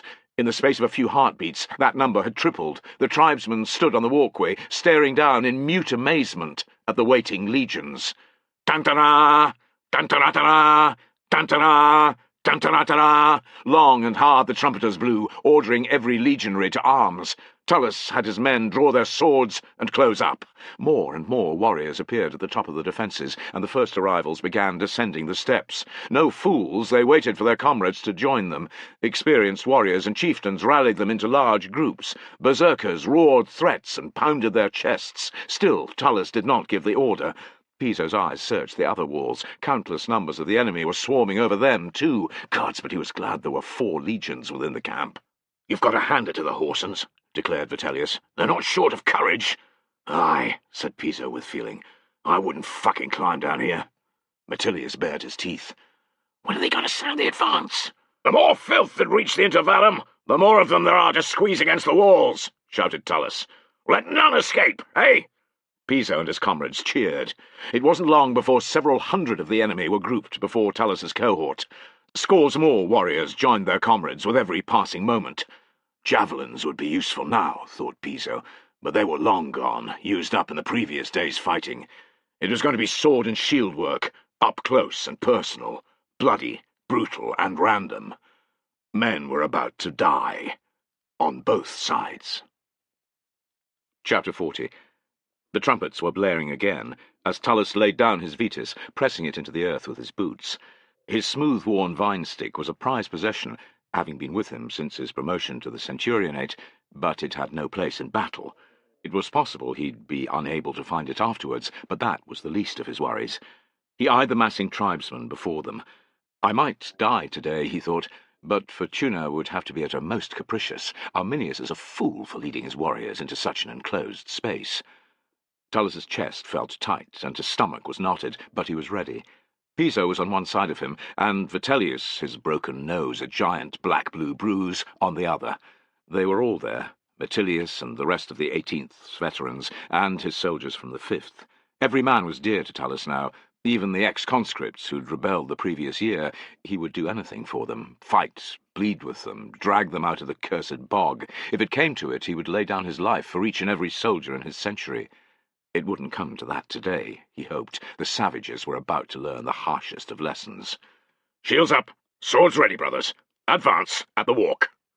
They moved forward in a solid line, shield edge close to shield edge, blades protruding like teeth in between. To either side he heard his centurions ordering their soldiers to do the same.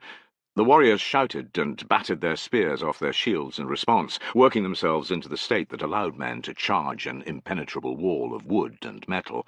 25 paces separated the two sides. A shout rang out, and many of the warriors threw spears. High, low, arcing and straight, they flashed towards the legionaries. Tullus bellowed for the front rank to duck down, and the soldiers behind to raise their shields. The volley landed before he'd even finished speaking. Cries of pain followed, and curses. Shields and bodies hit the ground. Someone in the second or third rank retched. A moment later, Tullus smelt acrid bile. The distinctive sounds of a man leaving this existence, a rattling, harsh gasp, the twitching of limbs, came from one rank behind. "Everyone got a shield?" Tullus demanded. "Get one from the man behind if you haven't. Leave the wounded. Ready?" "Aye, sir," scores of voices said. "Forward!" Tullus was disappointed not to recognize any of the warriors. Facing Arminius again would have been too great a coincidence, but he'd hoped for it nonetheless. The tribesmen didn't wait for the Romans to reach them. Roaring war cries, they charged in a great disorganized mass. Faces twisted with hate, painted shields and brandished spears filled Tullus's vision. "Halt!" he yelled. "Steady!" It was odd, he thought afterwards, the things that a man remembered before and during the mayhem that was close-quarters combat. A Swabian knot on a warrior's head, out of place because that tribe was not at war with Rome. A shield with mesmeric, swirling black lines on a blue background. Behind him, one of his soldiers cursing, "Bastards! Bastards! Bastards!" Stubby, gravestone-like teeth in the open mouth of a screaming greybeard, the most impressive moustache Tullus had ever seen, long, bushy, and with twisted endpoints decorating a chieftain's face. An almighty crash went up as the two sets of enemies collided. Beside Tullus, Piso was talking to himself.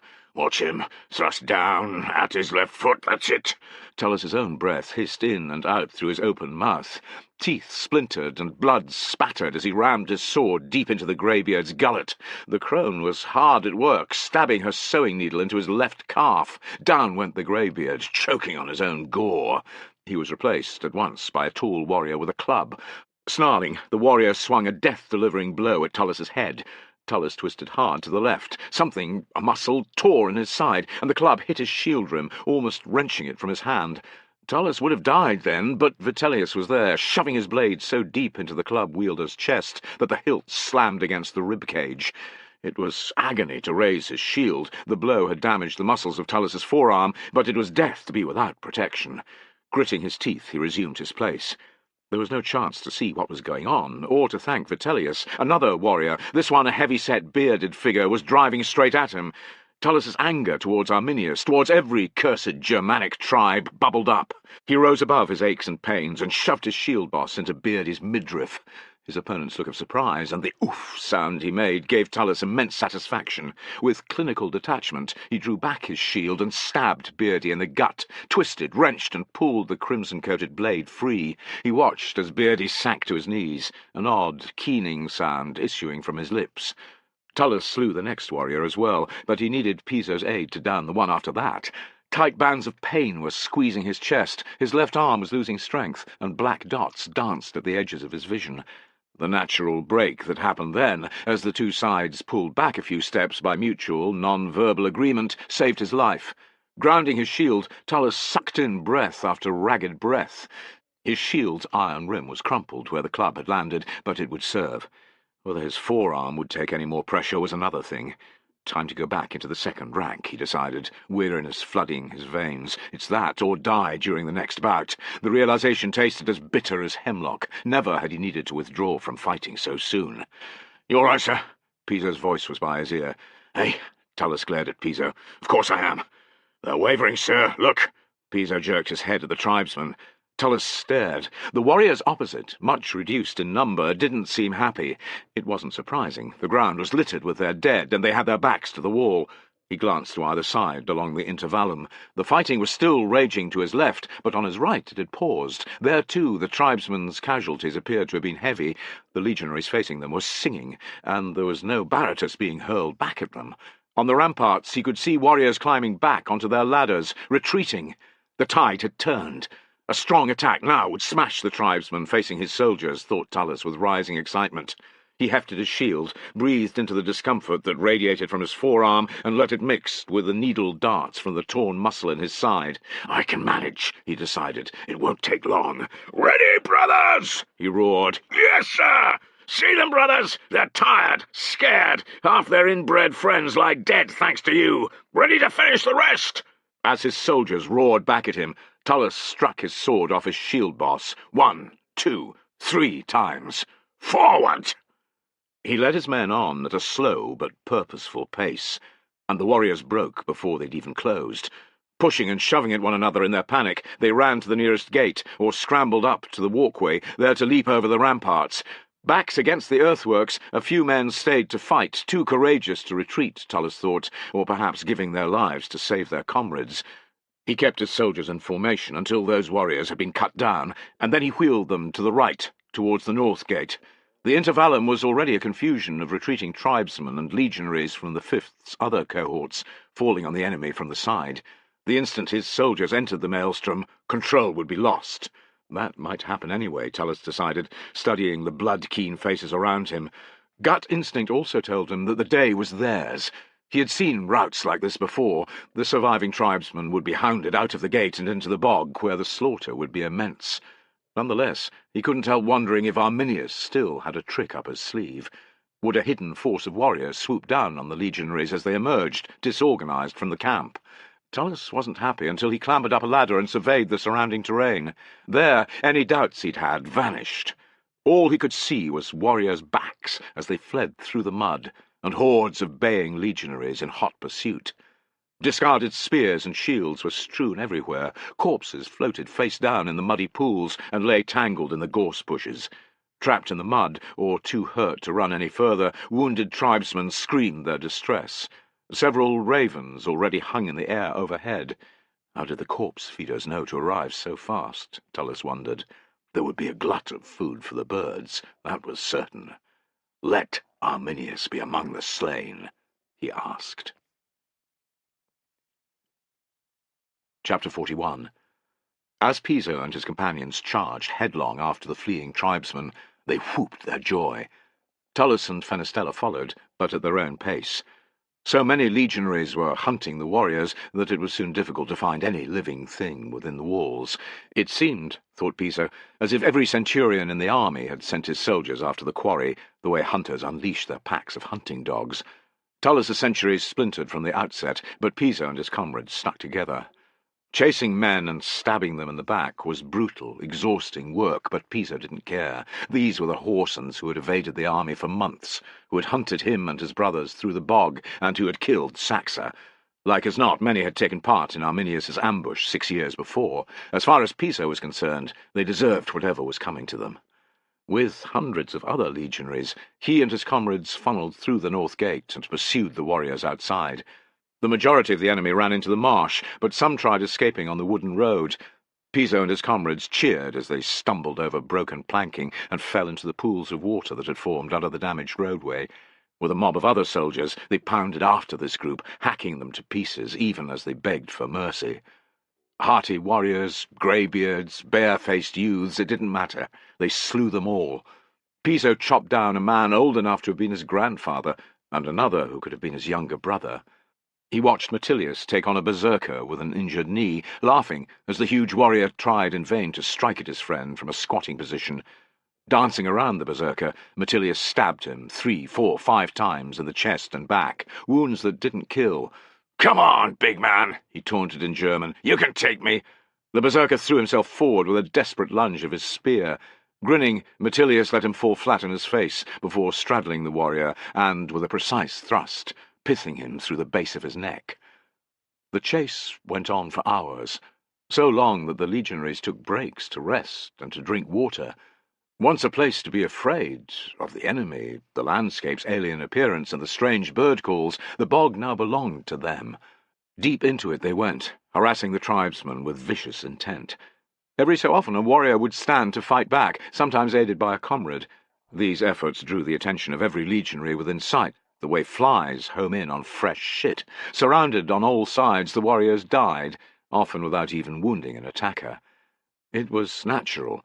One of the rewards of victory, opined Vitellius to whoever would listen, that soldiers would begin ransacking the dead for valuables. Many of the tribesmen had purses, but much of the yield within was poor, nothing more than a few copper coins. Pleasing everyone, though, bracelets and hammer pendants of silver were common. Vitellius crowed with delight as he pulled a gold torque from around a chieftain's neck. "This is worth a year's pay!" He jumped as his victim's arm moved and a faint gurgle left his muddy lips. "Still alive, are you?" Grabbing the chieftain by the hair, Vitellius shoved his head under the surface of a nearby pool. Piso watched, aghast. The chieftain soon went limp. "You didn't have to finish him like that," said Piso. Vitellius threw him a jaundiced look. "What do you care? He'd have done the same to you, or worse." It was true, thought Piso, but the cold-hearted killing had robbed him of his desire for blood. He cast an eye at the sun, which had been making regular appearances from behind the patchy cloud. Mid-afternoon was passing. Dusk was on the way. Piso could see legionaries turning around and beginning the walk back to camp. "How far have we come?" he called out to the group in general. 3 miles, said Vitellius. 4, maybe 5, countered Metilius. A good number of estimates rained down, most of which fell somewhere between 3 and 6 miles. "Time to think about heading back, eh?" suggested Piso. "I've no desire to spend a night out here." The inevitable jibes followed, but heads were also nodding in agreement. Vitellius lifted his torque, letting the sunlight wink off it. "I'm with you, Piso. I don't want to drop this in the dark." "Don't lose it," warned Piso. "I plan to take it from you at dice." Laughter broke out, and Vitellius made an obscene gesture at them all. He tapped at the torque, which was now around his neck. "Once I've sold it to a goldsmith, I'm going to buy a new sword. The rest of the money will go on wine and whores. If you're lucky, you might get a cup of wine each out of me, but that'll be it." Every man in the contubernium had plundered enough valuables to get pissed for a few nights, and some, like Vitellius, had done far better. As they trudged towards their camp, those with least engaged in merciless teasing of their more well-off comrades. The general mood, already buoyant from their welcome victory, was as jovial as that on a 4-monthly payday. The legionaries were bone-weary and covered in mud and blood. There was no wine to drink, and little food, but the Germans had been beaten, and the path to the Rhenus lay open before them. Perhaps Arminius would rally his warriors, but given the casualties they'd suffered, it seemed doubtful. "Look," said Vitellius, pointing. Piso stared. A score of paces to their left, a warrior was lying on his side. Crimson stains marked the back of his tunic. A spear lay just beyond his uncurled fingers. Silver glinted on one of his wrists. Piso was tired, and couldn't be bothered pillaging for more booty. He walked on. "Don't bother. That bracelet could be a big one," Vitellius announced, unsheathing his blade. He strode off through the mud. Rolling his eyes, Piso kept moving. So did the rest. They had just begun to argue over whose turn it was to cook their remaining food, when a strangled cry interrupted them. Piso spun, his heart lurching. A gorse bush blocked part of his view, but he could see Vitellius stabbing downwards. Piso relaxed. The warrior hadn't been dead, and had groaned as Vitellius slew him. "All right?" Piso called. There was no reply. Vitellius thrust again, and straightened. His expression was pinched. "The whoreson had a blade." Piso was already running, but Vitellius had fallen to the ground before he arrived. The warrior lay on his back, now clearly dead, but with a dagger still clutched in a fist. A grimacing Vitellius was sitting on his arse a few steps away, clutching at his groin, the mud between his outstretched legs an ominous dark red colour. Piso dropped to his knees, ripping at his neck-scarf, the only thing he could think of to use as a bandage. "Where did he get you?" Vitellius's face had gone pasty grey. "High up, in the thigh. He had the dagger ready. He must have been hoping some fool would roll him over, as I did. I didn't even see him thrust, just felt the fucking pain. Let me look." As Vitellius took away his crimson-coated hand, Piso moved aside the metal-studded strips that dangled from his friend's belt. With gentle hands he lifted the bottom of Vitellius's tunic, biting back a cry of dismay as he did so. Blood, bright red blood, was welling from a deep wound in the meat of Vitellius's right thigh. Piso was no surgeon, but the artery looked to have been cut. "What can you see?" demanded Vitellius. "Your prick's still there. Balls too," replied Piso, folding his sweat-soaked scarf into a thick pad and pressing it hard against the wound. "Is he all right?" Metilius arrived. His face was twisted with concern. "He'll be fine," said Piso, mouthing, "It's bad," at Metilius. Vitellius groaned. "Gods, it hurts." Piso's neck scarf was soaked through with blood. "Give me a dressing," he snapped at Metilius. "Your scarf, anything." Vitellius lay back in the mud. "I should have listened to you. I should have left the bastard alone. One gold talk is enough for any man." "Never mind," said Piso, replacing his scarf with that of Metilius. They exchanged an anxious look. "Was his bracelet worth taking?" Piso asked Vitellius, his tone light.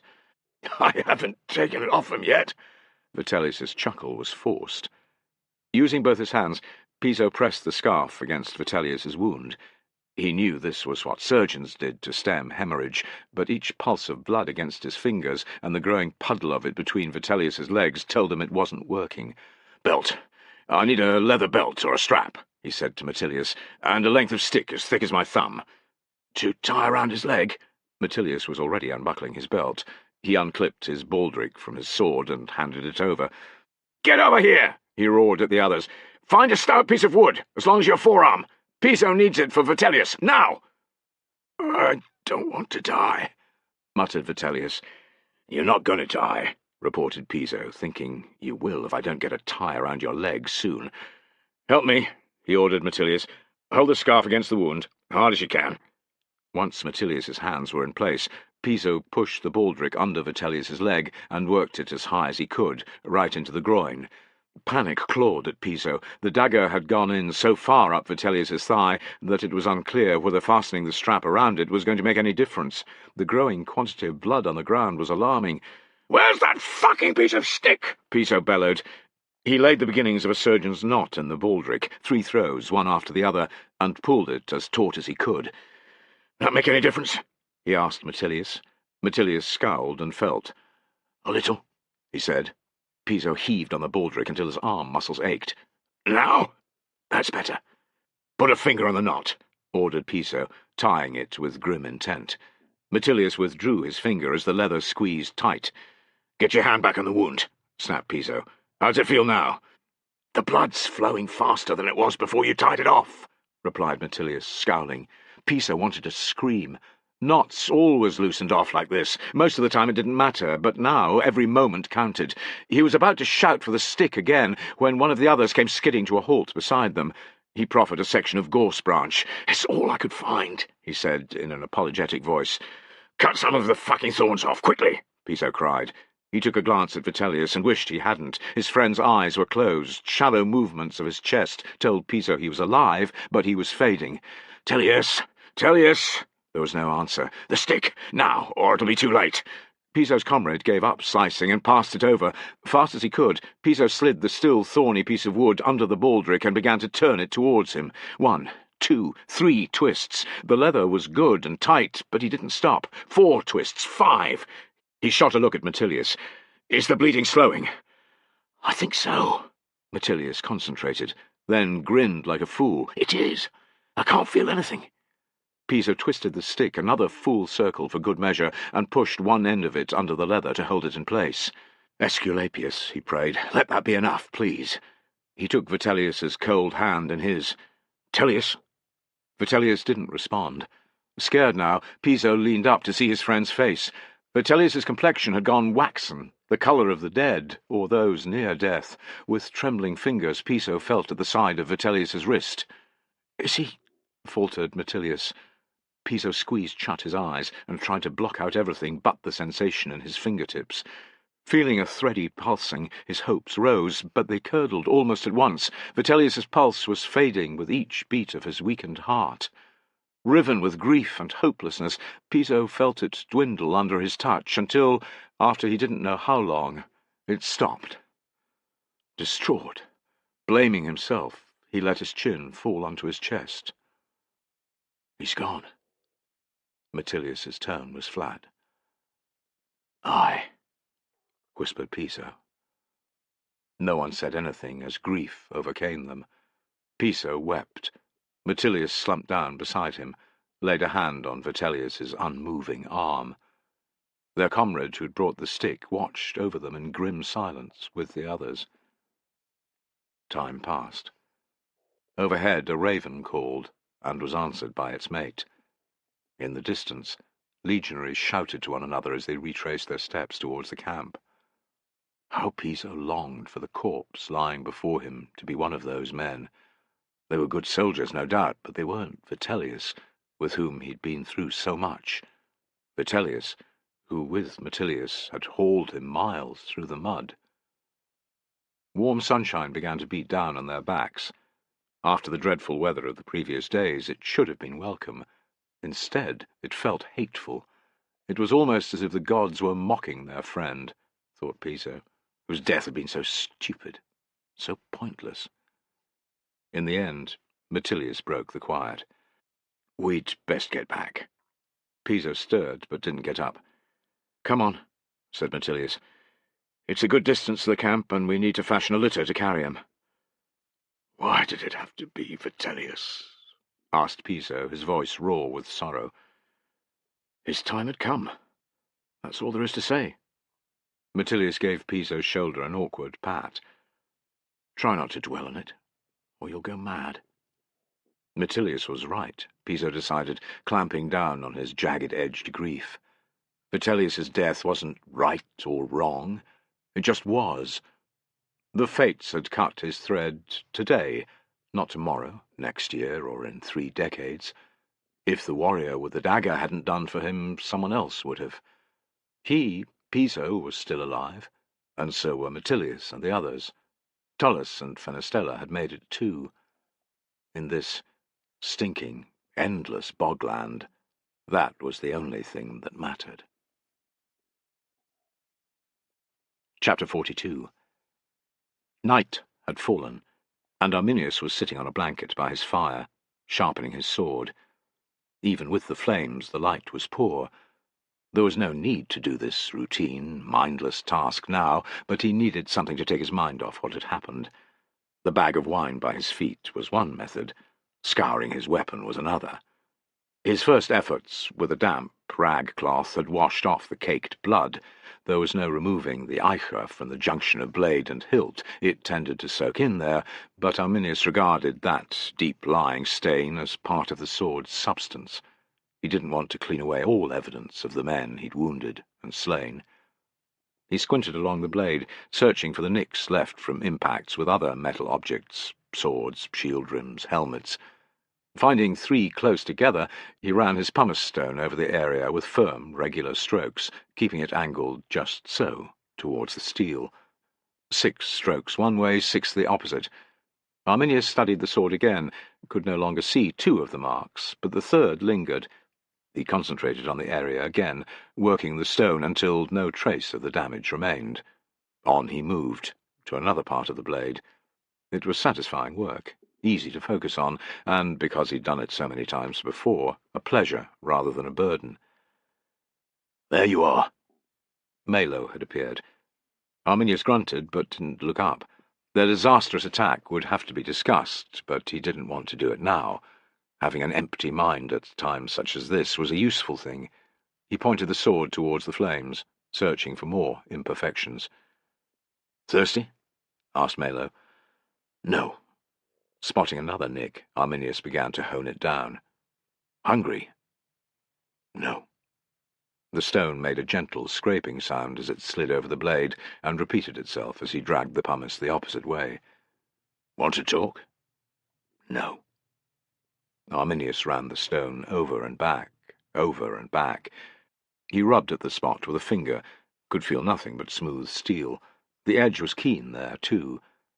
Again aiming the sword at the fire, he peered along its length. "Arminius?" He didn't react. "Arminius!" Malo's voice was harder this time. He raised his head, gave his second-in-command a cold glance. "What happened today wasn't your fault." Despite his intentions, Arminius's fury burst free. "The whole thing was a fucking disaster, from beginning to end. It wasn't your fault. You tried to stop the attack. Tried! Much use it did to the poor horsens who lie dead out there." Arminius made an angry gesture towards the bog. "How many were slain?" Malo shrugged. "No one knows yet. 6, 7,000 at least. Wasted lives. Men who won't be there to fight next year, if I can even rally the tribes again. Arminius curled his lip. What number were Cherusci? 300-400. Far fewer than there would have been if you'd run, as Inguiomerus did. The faithless dog made no effort to hold his warriors together. I should have gutted him this morning and taken charge of them. Melo raised an eyebrow. Do you really think they'd have followed you after that? Perhaps not. But it might have stopped the attack altogether. Donar cursed the other chieftains for being headstrong fools, for listening to Inguiomerus. Arminius flung down his sword and pumice stone and stared into the flames, scowling. Melo watched him for several moments. Then he said, It's done. It's over. Arminius bunched his fists until his knuckles whitened. Only when the sensation began to leave his fingers did he relax his grip. It's so frustrating to see months' worth of planning pissed away, to know that thousands of brave men died needless deaths, and all because my uncle is, or was, an empty-headed, overconfident fool. He cocked his head. Has there been any sign of him? No. Good riddance to the dog. What about the Romans? They haven't reached safety yet. It's 3 days' hard march to the open ground near the river. Not everyone is like you, Melo, said Arminius. Our warriors are the finest in the land, but I doubt they have the belly for another assault. There's no chance that the other tribes would take part. They've been hounded to within a hair's breadth of their lives. Even if our men would help us attack Caecina, 4,000 spears can do little against so many legions. Our campaign is over until next spring. I suppose you're right, admitted Melo, glowering. Bitterness filled Arminius anew, and he kicked out against a projecting log, pushing it into the blaze. A stream of orange-white sparks trailed up into the night sky. Forgive me, Thusnelda, Arminius thought. I have wronged you twice over. I didn't protect you and our unborn child from the enemy. Now I have failed to avenge you. They'll be back next year, said Melo. The fate of the Marsi and the Chatti will be the talk of every longhouse this winter. Recruits won't be hard to find. You will raise a new army. It was true, thought Arminius. The tribes had been defeated, but that did not mean they were altogether beaten, that their courage had gone, never to return. Arminius! Osbert appeared out of the darkness. Blood caked his arms, and dark lines ringed his eyes. Inguiomerus has returned, badly wounded. Take me to him, ordered Arminius, sweeping his sword into its sheath. Maybe I'll finish what the Romans didn't. Melo's face grew troubled. If it has to be done, let me or Osbert take care of it. Such things need to happen in the dark of the night, with no witnesses. You'd best be somewhere else altogether, added Osbert. Arminius threw them an approving look. Let's see how the land lies before we make that decision. Come with me. Things weren't dreadful in the section of the camp occupied by Arminius's followers. They didn't have tents, no one did, thanks to the Romans' pursuit, but they had their weapons and their pride. Elsewhere was a different matter, and the journey to Inguiomerus's tent was an unpleasant one. Bands of stragglers were still coming in, their wounds, dejected expressions, and lack of spears and shields graphic evidence of their ordeal. The injured and dying sprawled everywhere between the trees. The few individuals with medical knowledge were hard at work, bandaging, cauterizing, and administering herbal tonics. Piles of corpses, those whom it had been impossible to save, or who had expired before being treated, lay in great piles. No Baratus resonated in the cold night air. The chant had been replaced by a constant low moaning, and calls for dressings and bowls of hot water. Arminius kept his head down and pressed on. He'd seen to his own men already. There would be opportunity the next day to move among these casualties, praising and commiserating, to ensure that the warriors' hatred of Rome had not been extinguished by their defeat, to plant fresh hope in their weary, grieving hearts. Arminius's identity was enough to see them admitted to Inguiomerus's spacious lean-to, constructed from a mixture of hides and blankets.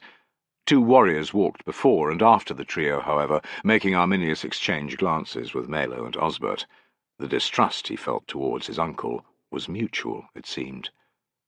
Inguiomerus was lying flat on his back, a heavy bandage strapped around his left thigh.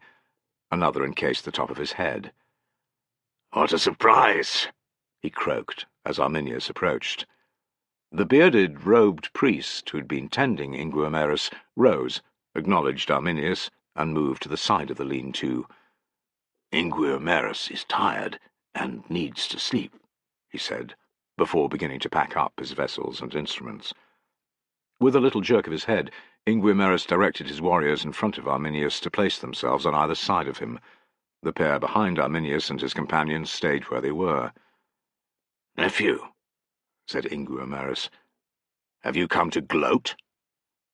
It would have given Arminius considerable satisfaction to do so, but he knew that taking the high ground now would destroy any chance of keeping Inguiomerus within the fold. For all that Arminius had talked about finishing the Romans' job, he needed his uncle. Widely liked and respected, he had thousands of warriors in his faction of the Cherusci tribe. Arminius didn't have the time or the energy to win them over. "I came because you are my kin. Is your injury serious?" "The priest says the wound is clean. I'll have a limp when it's healed, but I will be able to fight." Inguiomerus's eyes were on Arminius, needles sharp. "Have you naught else to say to me?" "The decision to attack the Roman camp this morning was unwise, but it was made by the majority. I have to respect that." Arminius was a good liar, but this was a real test. He waited, a little anxious, as Inguiomerus studied him.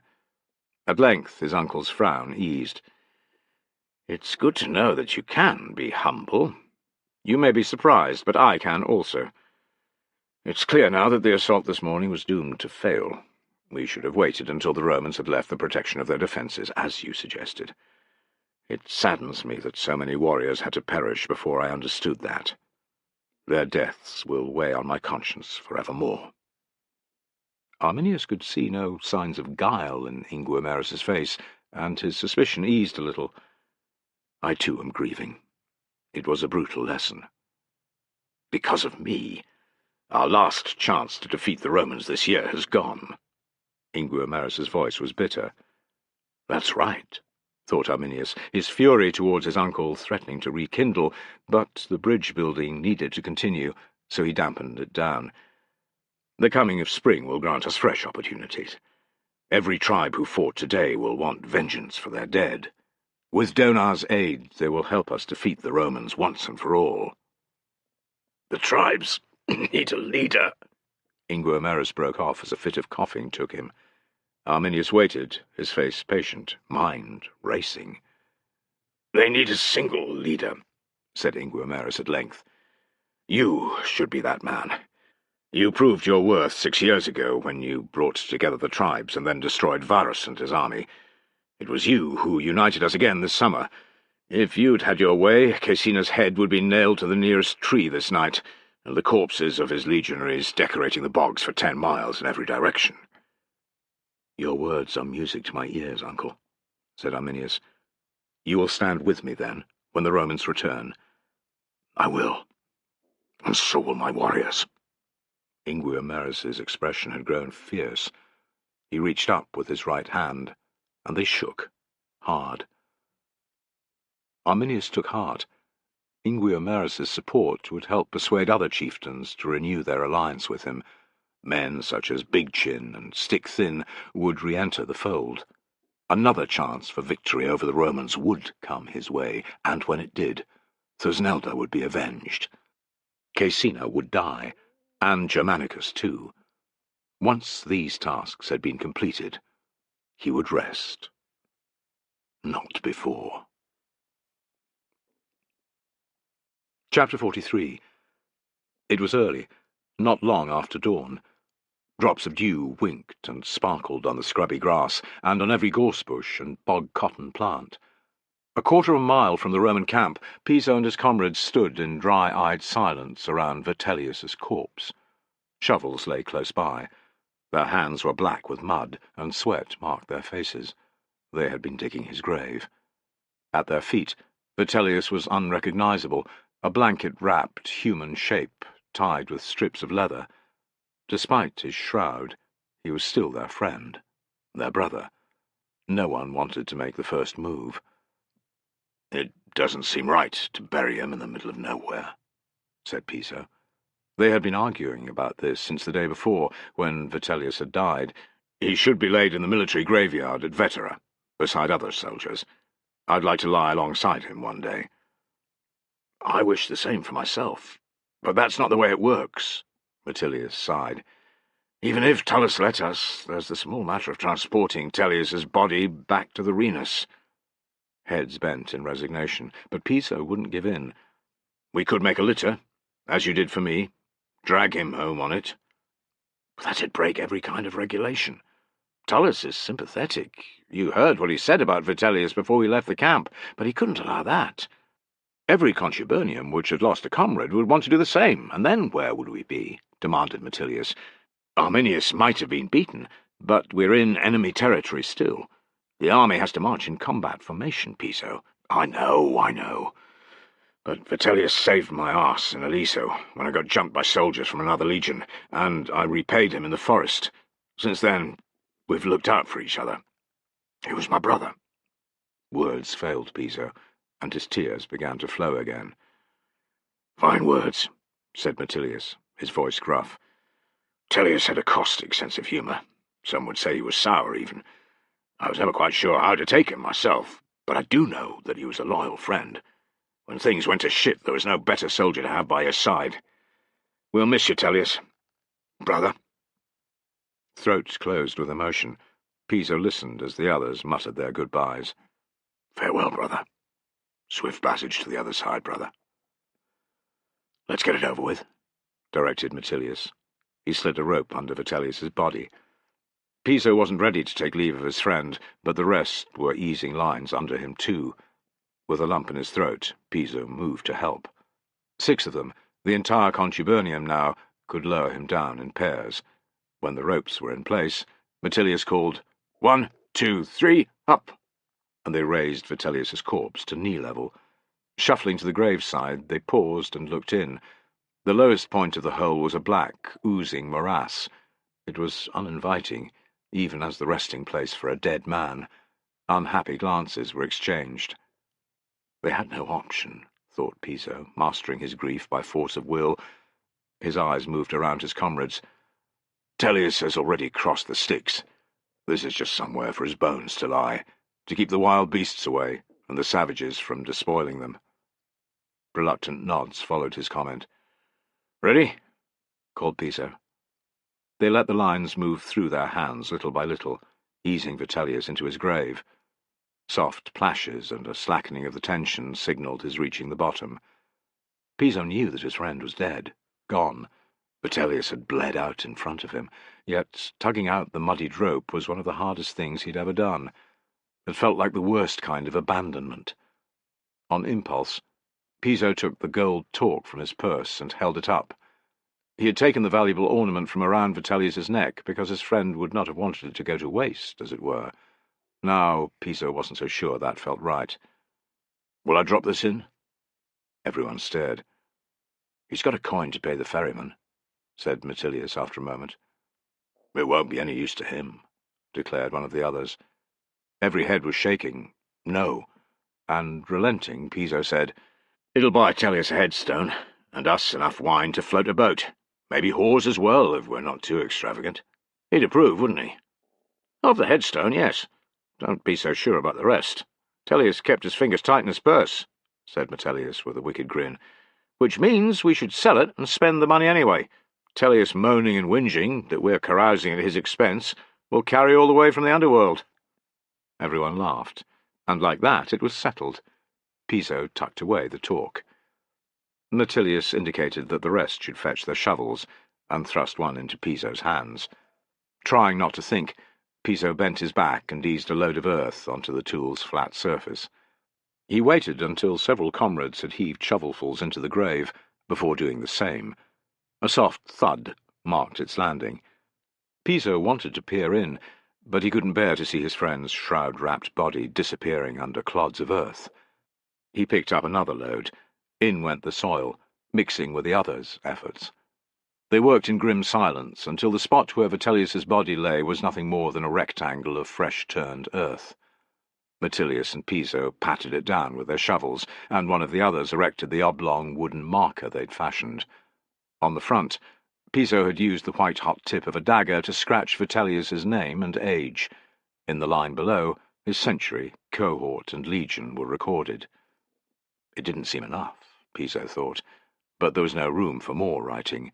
Worse, the elements would destroy the marker within a couple of years. Vitellius's grave would then be lost forever. It seemed a cruel fate. 3 days later, and Piso was exhausted. Fine weather, better conditions underfoot, and the soldiers' burning desire to reach Vetera had seen the army cover 25 miles, maybe even 27 miles that day. Tullus's cohort had been on camp construction duty, which had meant 2 hours of digging at the end of their energy-sapping march. Now Piso and his comrades sat on their blankets around their fire, dull-eyed, slump-shouldered, waiting for the miserable broth that was to be their supper. Despite the length of their journey and the lack of food and shelter, it had been a pleasant day. There had been no sign of the enemy whatsoever. Another 2 or 3 marches, and they'd reached the bridge over the Rhenus, or so the rumours went. Piso was relieved, yet he kept thinking of Vitellius, stiff and cold in his rough grave. "Will it be long?" asked Metilius, jerking his chin at the pot hanging over the flames. Piso leaned forward and stirred again. He tasted a mouthful and added a pinch of salt. "Be another while. You can't rush good cooking, as my mother always used to say." "Funny man," said Metilius with a droll chuckle. "Let's sort out Tullius's stuff while we wait." Conversation around the fire stopped.